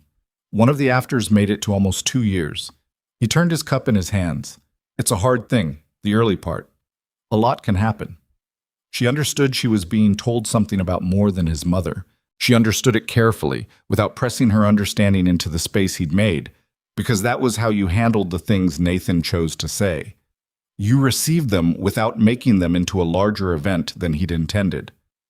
A lot can happen, she said. And also, sometimes everything goes all right. He looked at her. Yes, he said. Sometimes it does. The news about the Feller cabin reached town faster than she'd expected, which, in retrospect, she should have anticipated because Garnett County's communication system was informal and efficient in equal measure. By the following Monday, when she rode in to pick up supplies, she was aware of a shift in the temperature of the town's attention toward her that was distinct from what she'd been navigating since October. It wasn't warm, exactly. It was more that the particular quality of the watching had changed. Before, the attention had been the kind people give to something they're assessing for weakness or strangeness, cataloging her, filing her under their existing categories, measuring her against whatever they decided a woman in her position ought to be. Now it was something else. Not admiration, not yet, but something adjacent to it that she recognized as the particular look people give to someone who has done something they didn't expect. Nora Pollard was the first person to say something direct. She came around the end of the dry goods aisle while Abigail was checking her list and said, I heard about the Fellers. What you did? Nathan and I both went, Abigail said, which she'd already decided was the only answer she was going to give on that topic. Ruth says you knew the road, Nora said. 3 miles north and 2 feet of... We knew the road, Abigail said. And we had good horses. It wasn't... She paused because she'd been about to say it wasn't that difficult, and that wasn't entirely true, and she'd stopped performing modesty years ago. It was manageable, she said, because we knew the terrain. Honora looked at her for a moment with the expression of a woman who is revising something, not dramatically, not with any announcement, just quietly adjusting an internal arrangement. You've learned the land out there, she said. It wasn't quite a question. It seemed important too, Abigail said. I live here. She paid for her supplies and loaded the wagon and rode back to the ranch, and she didn't think too much about Nora Pollard's expression because she'd learned to be careful about reading too much into the moments when people shifted. Shifts could shift back. People were complicated and their opinions were subject to the weather of their other concerns, and she wasn't going to build anything on the foundation of being momentarily surprising to Nora Pollard. But something had changed. She felt it in the following weeks in the way that you feel a change in the season. Not in any single thing, but in the aggregate, in the quality of the air, in the way the light fell differently. Also, it was Clara who told her about what Ed Dumas had said at the feed store. Clara came out on a Wednesday in late May with a pie and the barely suppressed energy of someone carrying information they consider significant. She set the pie down and sat at the kitchen table and said, without much preamble, Dumas was at Pollard's on Saturday. All right, Abigail said. He was talking about the Feller thing, about you going out in the blizzard. Clara's hands were flat on the table in the way they got when she was working up to something. He said it was foolhardy, that you and Nathan risked your horses and yourselves over something that could have waited for safe conditions. He's not entirely wrong about the risk, Abigail said. He said you pushed Nathan into it, that Nathan wouldn't have gone if you hadn't... Clara stopped. He said it wasn't the kind of decision a man makes if he's thinking straight. Abigail finished the coffee she was pouring and set the pot back on the range. She was aware of a kind of tiredness that wasn't physical, the tiredness of having been a particular kind of story in Dumas's telling for going on 7 months now. What did people say? She said. Clara's mouth curved into something that wasn't quite a smile. Daniel Feller was there, she said. Was he? He told Dumas that his daughter was alive and warm because someone knew the road and was willing to use it. Clara's not quite smile became more definite. He said it loud enough that everyone in the store heard it. Abigail looked out the kitchen window at the May morning doing its uncomplicated best. Good for Daniel, she said. And then Pete. You know Pete, Nathan's hired hand. Pete said that in his experience, Mrs. Hale thought things through before she did them, and if she went out in that weather, it was because she'd decided it was the right call. Clara paused. And then Dumas left. She thought about that, about Daniel Feller and Pete, neither of whom she'd asked to say anything, and the fact that they'd said it anyway because they'd seen something for themselves and decided it was worth saying. She thought about what it cost people in a small county to push back against a man the size of Dumas in a public place, and she thought it cost something real. Clara, she said, you don't have to keep bringing me these reports. Clara looked at her. I know I don't have to. I know you don't. I'm just saying. She sat down across from her. You've been doing this since November, keeping me informed. I want you to know I understand what that is. Clara was quiet for a moment. She was 20, or nearly, and she was genuinely kind in the way of someone who had decided to be that rather than being born to it, which was the kind Abigail trusted more. You're the most capable person I know, Clara said, and for a while it seemed like no one else could see it. That seemed wrong. It was useful information, Abigail said. You gave me a map of the territory. I needed that. Did it help? She thought about the months of knowing who was saying what and where, and how she'd used that knowledge, not to defend herself or counter-argue, but to understand what she was working with, to know the shape of the resistance and plan accordingly. Yes, she said. It helped, he yapped. The thing with Nathan happened in June, and she hadn't seen it coming, which was unusual for her. She'd come back from an evening check on the cattle to find him at the desk. The familiar position, the familiar posture, but something different in the set of his shoulders that she'd learned to read as something being on his mind. She hung her coat and washed her hands and started on supper and waited. He came to the kitchen doorway after a few minutes and stood there in the way he stood when he wanted to say something but was working out how. There's a letter from Hester Crossing, he said. She set down what she was holding, carefully. Your cousin Clement, he said, forwarded through the county clerk. He held it out, and she crossed the kitchen and took it, and looked at the return address, and the familiar handwriting on the envelope made something in her stomach do an old familiar thing that she'd thought she was past. Do you want to read it alone? Nathan said. No. She said it without thinking, and then checked whether she meant it, and she did. No, I'll read it here. She opened it at the kitchen table with Nathan standing in the doorway, and she read it. It was 3 pages, which was more than Clement had written in his life before this. The account business had contracted. Vera had been ill and recovered. One of the sons had married. There was buried in the second page between these facts what the letter was actually about. They had heard she was settled, that she'd made the arrangement work, that the ranch was doing well. The letter's tone was one she recognized from a specific kind of person, someone who had treated you as less than nothing and then seen reason to change the calculation, and was now attempting a connection without acknowledging any of the gap between. Clement ended by saying he hoped she was well and that the family thought of her. She read it twice. Then she folded it and set it on the table. What does he want? Nathan said. He'd moved to the other side of the table without her noticing. He doesn't say directly. That's not how Clement operates. She looked at the folded letter. He wants to have made contact, to have established that there's a connection, so that later, if he needs something, the channel is open. And you think that's the only reason? She thought about it honestly, the way she'd learned to think about things that had emotional interference, setting the feeling to one side long enough to look at the fact. I think Clement is not a cruel man. He's a weak one. He goes along with things rather than driving them.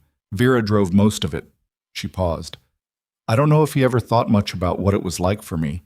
I don't think he thought about it enough to make it intentional. Does that make it better? No, she said. Just different. Nathan sat down across from her. He looked at the letter. What do you want to do with it? It was exactly the right question, and she loved him for asking it instead of offering her a response, which was what most people would have done. She sat with it for a moment. I'm going to write back, she said. Not much. Just enough to acknowledge it and close the channel the way I want it closed. She looked up at him. I don't want Hester Crossing in my life, but I want to be the one who decides that, not Clement. He nodded slowly. All right. Is that... She stopped. She'd been about to ask if it was all right with him, and she caught herself on the edge of the old reflex, the habit of asking permission for her own decisions that had been worn into her by years of Vera's household. I don't need to ask you that, she said, and it was half to him and half to herself. He'd heard both. No, he said.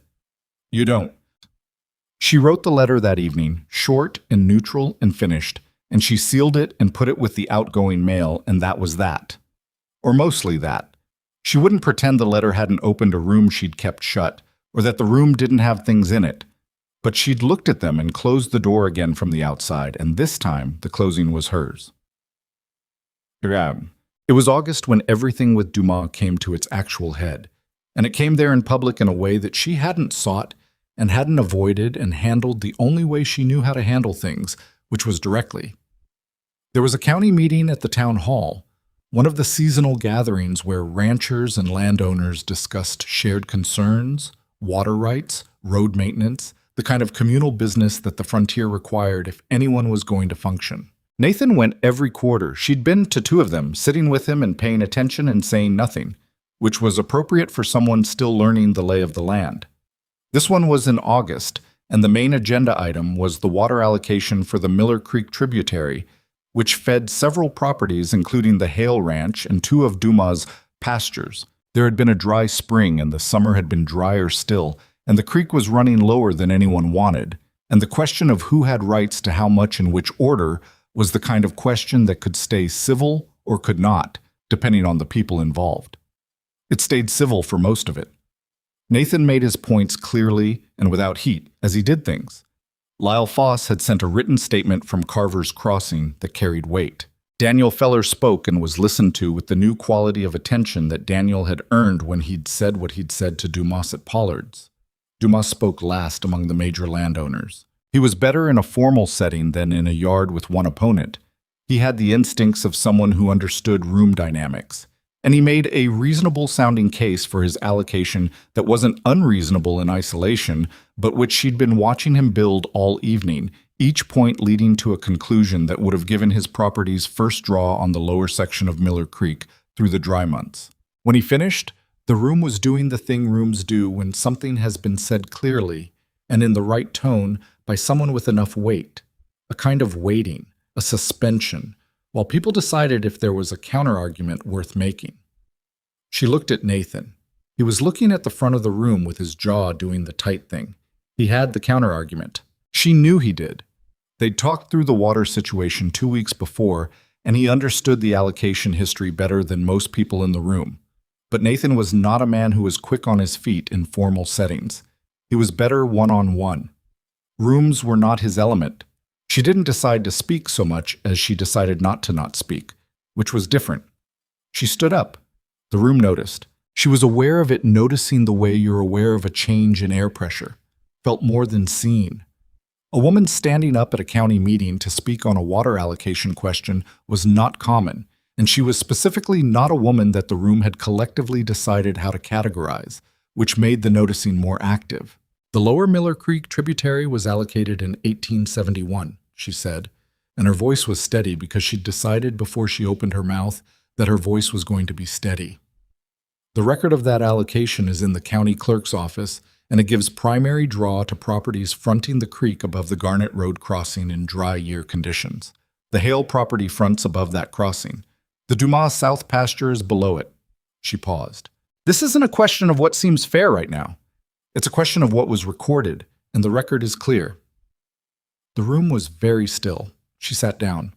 Nathan didn't look at her immediately. He was looking at the front of the room. Reverend Colby, who was chairing the meeting because no one else had wanted to, said, "Does anyone have access to the 1871 records?" "I have copies," Abigail said. "I pulled them from the clerk's office last month." She had.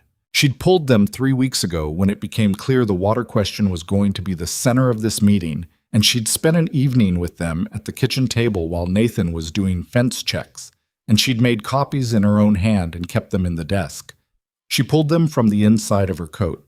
She'd brought them because she'd known she might need them, which was a thing Nathan didn't know yet and would hear about later, and passed them forward. Colby read them, passed them to the man beside him. The papers moved around the front of the room with the particular movement of documents that are settling a question. Dumas was quiet. He was looking at her, and the look was not friendly, but it had shifted from the dismissive thing it had been in April and before that. He was looking at her the way you look at something that has proven to be more durable than expected. When the meeting ended and they were outside in the August night, the air dry and warm and the stars doing their immodest Colorado thing overhead, Nathan said nothing for a long moment. They were walking to the wagon. "The records," he said. "I pulled them a few weeks ago," she said. It seemed like the kind of thing worth knowing before the meeting rather than after. "You didn't tell me. I didn't want to make something out of it until I knew if it was relevant." She climbed up to the wagon seat. "It was relevant." He stood at the wheel for a moment. "Dumas was looking at you." "I know." "Not the way he usually does." "I know," she said. "I noticed that too." He climbed up and took the reins, and they sat for a moment in the dark before he clicked the horses forward. Around them other wagons were moving, people making their way home, and from somewhere behind them she could hear voices, fragments of conversation, the particular cadence of people talking about something they found significant. She didn't try to hear the words. She didn't need to. "Mrs. Hale," Nathan said. He said it the way he sometimes said it, not formally, more like he was testing the sound of it. "Yes?" "That was well done." She looked at the road ahead, the dark fields on either side, the sound of the horses on the hard summer road, the stars overhead that never got less extraordinary no matter how many times you saw them. "Thank you," she said. And then, after a beat, "I know what I'm doing." "I know you do," he said. And the thing in his voice when he said it, the steadiness of it, the lack of surprise, the complete and settled certainty, was the closest thing to what she'd been looking for her whole life without knowing it had a specific sound. They drove home through the August dark, the two of them side by side on the wagon seat. The Hale Ranch waiting at the end of the road the way home waits when you have finally learned to call it that. And the summer stars above Garnett County were indifferent and numerous and blazing. And she was 32 years old, and she knew the road and the land and the numbers in the ledger and the sound the old brindle cow made before a weather change and exactly how much weight Nathan's silence held depending on what kind it was. And she thought, this is what I made. This specific life, on this specific ground, beside this specific man who said partner in April, and meant it. It wasn't what she'd imagined when she'd written the letter at the kitchen table in Hester Crossing at midnight with the candle stub burning down. She hadn't had enough experience of real things to imagine this particular shape, but it was better than imagined, in the way real things are always harder and better and more specific than imagined ones. And she sat on the wagon seat with the summer air moving against her face and did not waste the moment by needing it to be something other than what it was. The seasons turned and kept turning, the way they do regardless of what people are doing underneath them. The autumn after the county meeting was the first season Abigail moved through without the constant low-grade vigilance that had been her companion since October of the year before. Not that she stopped paying attention. She had never been a person who stopped paying attention, but the quality of it changed. She was no longer scanning every interaction for the place where it would turn against her. She was just living, which sounds simple and is not, for people who have spent a long time doing something harder instead. The Miller Creek allocation held through the dry months, as the 1871 record said it would. The Hale cattle had water when they needed it, and Dumas' south pasture drew after, as was recorded, and Dumas said nothing about it publicly. He was not a man who disappeared from the landscape of Garnett County, and she didn't expect him to. He was there at the quarterly meetings and at Pollard's and on the road, and sometimes she encountered him and sometimes she didn't, and when she did, he was civil in the specific way of a man who has decided that a particular argument is no longer worth his energy. She was civil back. That was enough. She wasn't looking for him to like her or to apologize or to make some grand revision of his opinion. She knew better than to want that kind of resolution from a man like Dumas. She just wanted him in his place and her in hers, and that was what they had. The second drive to Carver's Crossing in the fall of that year was cleaner than the spring one. Garrett and Pete both returned, and Garrett worked beside her for the full 3 days without a single comment, directed or sideways, about her presence or her capability. He was not warm. He was not unfriendly. He was a man doing a job alongside other people doing a job. And somewhere in the months since February, he had apparently reclassified her as one of those people. She found this deeply satisfying in the way she found all genuine things satisfying. Not because she needed his validation, but because it was the truth, and she had always preferred the truth to its alternatives. Lyle Foss remembered her name when they arrived. Mrs. Hale, he said, with the nod of a man who respects clean books and people who bring them. He did not make anything of it beyond that, which was exactly right. She found out she was pregnant in November, almost exactly a year after arriving in Garnett County. She'd suspected for 3 weeks before the doctor in town confirmed it, because she was a woman who paid attention to her own body with the same methodical care she paid to the ranch accounts, and the numbers had stopped adding up the usual way. She told Nathan that evening after supper at the kitchen table, the same table where she'd first felt the solidity of something real beneath her feet. He went still in the particular way he went still when something landed outside of what he'd prepared for. She watched it happen, the brief stillness, and then the thing moving behind his eyes. "When?" he said. "Spring, I think. Late spring." He looked at his hands on the table, then he looked up at her. He had not, in all the months she'd known him, been easy to read. She'd learned his expressions the way you learn a landscape, by moving through it repeatedly in different conditions until you know how it changes with the light. She knew this one.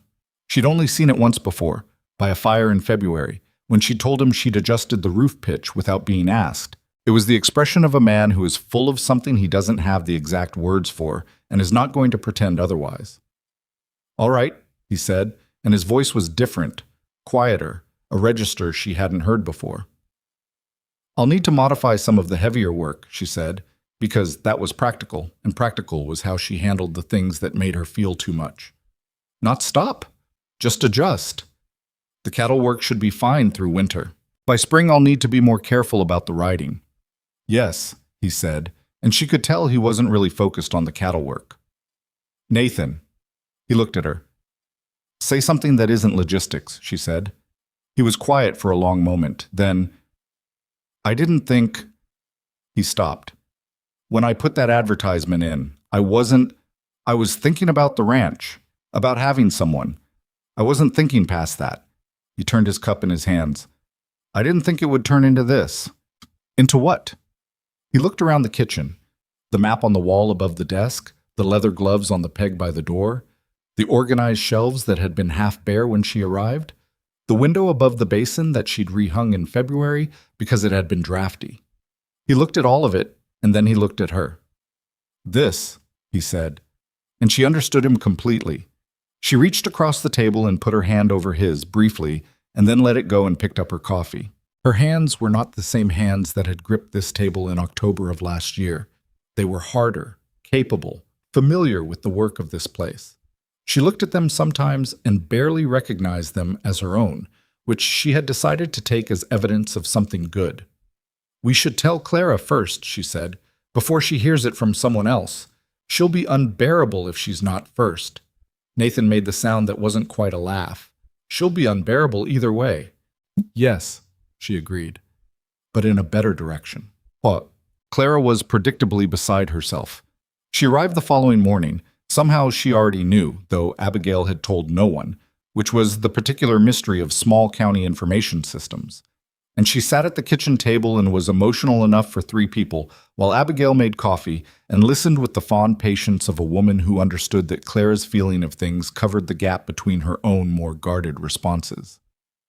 "You have to be careful," Clara said. "The winter riding, I know. And the wood splitting, you should let Nathan—" "I'll decide what I should do," Abigail said, not unkindly. Clara looked at her. "You're not going to do anything differently, are you?" "I'm going to do things thoughtfully," Abigail said. "That's different from not differently." "Is it?" "Yes." She sat down. "Clara, I've been managing this body my whole life. I know what it can do. I'll know when to pull back." Clara drank her coffee and looked at the kitchen with the particular expression of someone who is reassessing. "You've changed everything in here," she said. Since you arrived. Abigail looked around. She hadn't thought about it in those terms. I organized it, she said. It needed organizing. Nathan lived here for 6 years, Claire said. It never occurred to him to rehang the window. The window was drafty. I know. Claire's expression was a mixture of things she wasn't quite articulating. You know what Mrs. Pruitt said to me last week? Something useful, I assume, or you wouldn't be telling me. She said... Clara paused, like she was checking the exact words. She said you were the best thing that had happened to Nathan Hale, and probably to Garnet County, and she was sorry she hadn't seen it sooner. Clara set down her cup. That's not a small thing, from Pruitt. Abigail was quiet for a moment. Mrs. Pruitt, who had stood in this kitchen in October and been carefully pleasant in ways that meant their opposite. Mrs. Pruitt, whose 2 careful words she'd heard from the porch. No, she said finally. It's not a small thing. Does it matter to you? Clara asked. What people think now? It was the right question, and Clara had grown enough to know to ask it. Abigail thought about it the way she deserved to. Not the quick deflective answer, not the proud answer, but the honest one. Less than it would have, she said, which is itself a kind of answer. She looked at the window she'd rehung. When I got here, I was still... The weight of other people's opinions was still in me, not running my decisions, but in me. Heavy. She paused. It's lighter now, not because they changed, because I stopped needing them to. Clara nodded slowly. But it's still nice, she said, when they change anyway. Yes, Abigail said, it's still nice. The baby came in early June, which in Colorado was indistinguishable from late spring except by calendar. He was early by 2 weeks and loud in his opinion of the situation from the first minute, which the doctor, who had driven out from town at 3 a.m. through a June rainstorm with the weary competence of a man accustomed to being needed at unreasonable hours, said was a good sign. He was small and dark-haired, and he looked at her with the same profound and assessing solemnity that May Feller had looked at her with, and she thought, the babies of this county all have opinions they're not yet able to express. They named him Thomas. Nathan had suggested it, quietly, 2 weeks before, and she had not been able to speak for a moment, and Nathan had said nothing further, just waited, and eventually she had said yes, and that had been the whole conversation about it. Nathan held him with the careful uncertainty of a man doing something for the first time that he'd told himself he wasn't sure he wanted, and has discovered he was wrong about. She watched Nathan's face while he held Thomas, the focus of it, the concentration, the way his jaw unclenched by degrees. And she thought about the fire in February and the way he'd said my mother lost 3 in the voice of someone carrying an old weight, and she thought, he has been afraid of this.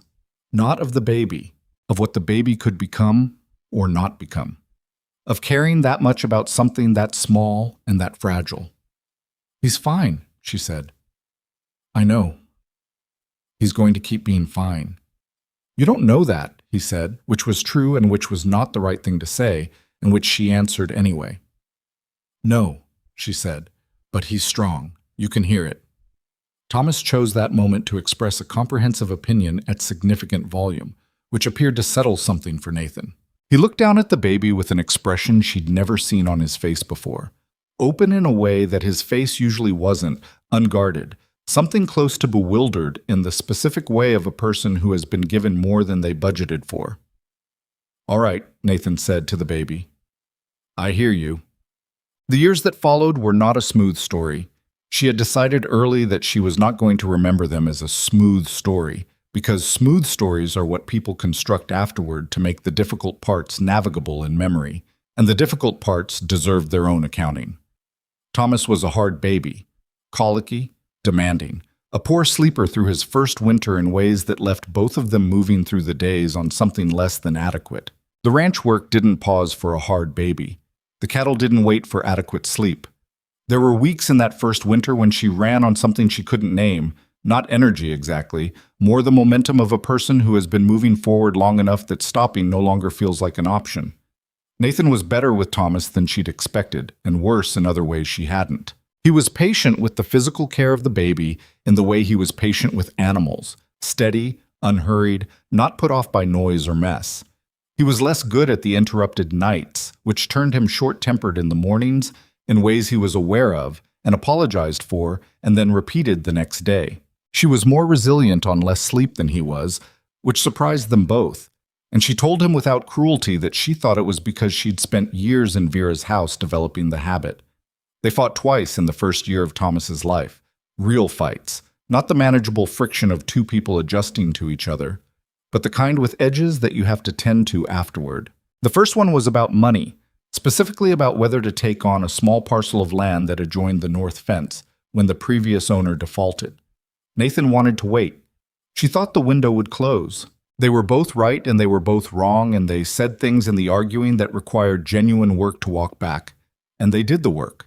And afterward, they had a process for money disagreements that involved her laying out the numbers and him sitting with them for 2 days before responding, which was slower and better than their first method. The second fight was harder and more personal, and she was not going to reconstruct it in its details, even in memory. But it was about the letters from Hester Crossing, which had continued to arrive quarterly with the persistence of Clement's particular variety of hope, and about how much space the past was allowed to take up in a life she had built to be something else. They said true things to each other in that fight, and the true things hurt in the way true things do when they find a place that hasn't healed all the way. They came out the other side knowing something about each other they hadn't known before, which was the best thing a hard fight could do. Thomas turned too and became a person with preferences and opinions and a habit of following Nathan around the barn with the stumping determination of a small creature who has decided where he belongs. She watched this from the kitchen window sometimes, Nathan moving through the barn work with Thomas behind him like a shadow, and the sight of it did something to the interior of her chest that she couldn't have described accurately to another person, but recognized as the best kind of ache. May Feller turned 3 and got a brother. Ruth Feller brought him out to show him to Abigail, in the particular way of frontier women sharing the major events of their lives with the people they had decided to trust, and they sat in the Hale kitchen while their children occupied each other and discussed babies and cattle prices and the state of the North Road, and whether the county should finally fund a proper bridge over the Miller Creek crossing, which had been washed out twice in 3 years, and was long past being a reasonable situation. Ruth had become her closest friend, which had happened so gradually that she hadn't noticed it forming until it was already a fact. It was different from Clara's friendship, which was warm and effusive and came toward her. Ruth's friendship was quieter, built on the shared acknowledgement of difficulty and the refusal to pretend otherwise, which suited Abigail well. They didn't talk around things. They talked about them. Dumas sold the south pasture, Ruth said one afternoon. It was autumn, Thomas 3.5, and they were on the Hale porch with coffee because the day was good enough to be outside. I heard, Abigail said, to the Vance brothers. They're different from Dumas, more willing to work together. Ruth looked at her. You know, people say you're the reason Dumas lost his hold on the county meeting structure. People overstate, Abigail said. Maybe, but you stood up at that meeting and showed everyone that his way of doing things wasn't the only way, and people had been waiting for someone to do that. Ruth held her cup in both hands. He's not a villain. He was just large enough that no one pushed back. Until someone did, Abigail said. Until someone did, Ruth agreed, and that someone happened to have pulled the 1871 records. They sat with the autumn afternoon, the light doing the particular October thing that had been one of the first beautiful shocks of this territory, that gold and blue clarity that seemed to belong to this elevation and no other. Thomas was in the yard with May, engaged in some enterprise involving a stick and a significant amount of earnestness. The sounds of the ranch came and went around them. The cattle, the horses, the ordinary sounds of a working place. It was Nathan who said the thing she carried longest. It was an evening in the fall of the 3rd year, Thomas asleep and the ranch quiet, and the two of them at the kitchen table in the way they'd been at kitchen tables together for 3 years now, the lamp between them. Her with the ledger and him with the notes from the day's work that he'd translate into the weekly log. Ordinary. Entirely ordinary. She had been thinking about something without realizing she was going to say it, and then she said it. Do you ever think about what you would have done? If the letter I wrote had been different, if I'd tried to sound like something I wasn't. He looked up from his notes. Different how? I don't know, smaller, more expected. She looked at the ledger. I almost didn't say the things I said. About my size, about knowing I wasn't a beauty. I almost wrote something more careful. He was quiet for a moment. What made you not? I was tired, she said. I was so tired of being careful. He set down his pen. Then I'm glad you were tired, he said. She looked up at him. The lamp made the kitchen its own particular world, the October dark outside the windows, Thomas asleep down the hall, the sound of the ranch in the walls. You wouldn't have answered a careful letter, she said. No, he said. Probably not. He paused. I'd been through enough careful letters, ones where women described themselves as amiable and adaptable and willing. I couldn't tell anything about anyone from a careful letter. You could tell something from mine. I could tell you weren't pretending. He picked his pen back up, not because he was done talking, but because that was how he talked, with his hands doing something else. That was enough. The rest I could find out. But she looked at him. This man she'd been finding out for 3 years, this imperfect and specific and reliable man who held his coffee with both hands and came in too late sometimes and laughed rarely, but meant it when he did, and had said partner in April of the first year and had never unsaid it. The rest, she said. What did you find? He considered this with the seriousness he brought to things he wanted to answer accurately. Someone who knows the road, he said finally. And who takes it anyway? She held that for a moment. It was the most Nathan Hale had ever said in a single sentence, and it was exactly right, and she was not going to make more of it than it needed to be by saying so. She turned back to the ledger. He turned back to the log. Outside, the autumn wind moved through the Garnet County dark with something approaching gentleness, which was not its usual approach, but October was like that sometimes. Thomas made a sound in his sleep down the hall, one of those brief dream sounds, gone as fast as it came. She and Nathan both paused, listening, and when it didn't come again, they went back to their work. 2 people in a lamplit kitchen doing the accounts of a life they had built together from a letter and a train platform and a great deal of ordinary daily effort. And it was not a perfect life, and it was not a smooth one, and it was entirely, specifically, unmistakably theirs. There is a particular kind of strength that doesn't announce itself. It doesn't walk into a room wanting to be recognized. It doesn't need the applause or the revised opinion or the moment when the people who were wrong admit it out loud. It just keeps going. Through the blizzards and the hard babies and the county meetings and the letters from the past that arrive like old debts. And it accumulates quietly into something that can be leaned on. Abigail Harper had been told her whole life what she was. Too much. Not enough. Wrong kind. Wrong shape. Burden. Afterthought. She had spent years in a house where her presence was tolerated, and her body was public commentary, and her worth was decided by people who hadn't looked closely enough to see the books she could keep, or the road she could navigate, or the calculation she would run at 3 in the morning when she couldn't sleep and something needed working out. She had written an honest letter and gotten on a train and come to a place where no one knew her, which meant no one knew what to make of her, which was the most freedom she'd ever had. She had used it. Not perfectly. Not without the wrong turns and the arguments and the mornings she lay in the dark talking herself into moving. Not without the old reflexes surfacing sometimes in ways she caught and corrected and caught again the next time. She was not a story about transformation. She had not become a different woman. She was the same woman who had stood in Vera's kitchen and known she was worth more than she was getting. She was just somewhere that let her prove it. The Hale Ranch grew. Not dramatically, not in the way of legends or success stories, but in the solid, incremental way of a place that is well managed by people who pay attention. A second corral.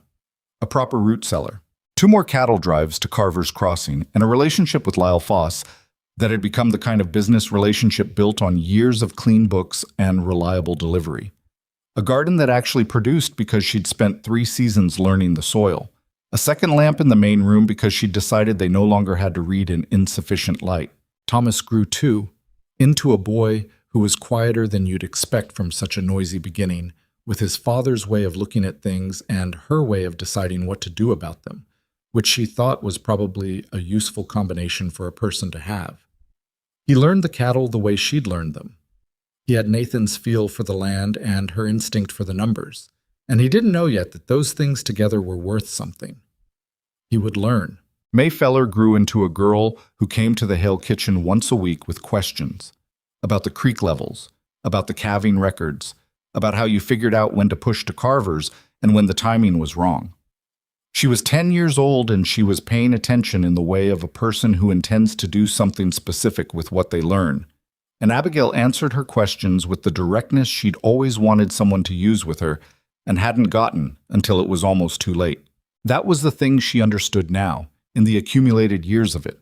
The people who had underestimated her had done her a specific damage, but it was not the damage she'd feared. She'd feared it would make her small. It had made her, instead, someone who did not waste the value of being seen accurately when she finally encountered it. She had held Nathan's plain respect in October of the first year like something she didn't know how to spend, because she'd never had the currency before. She'd learned to spend it. On herself. On Ruth.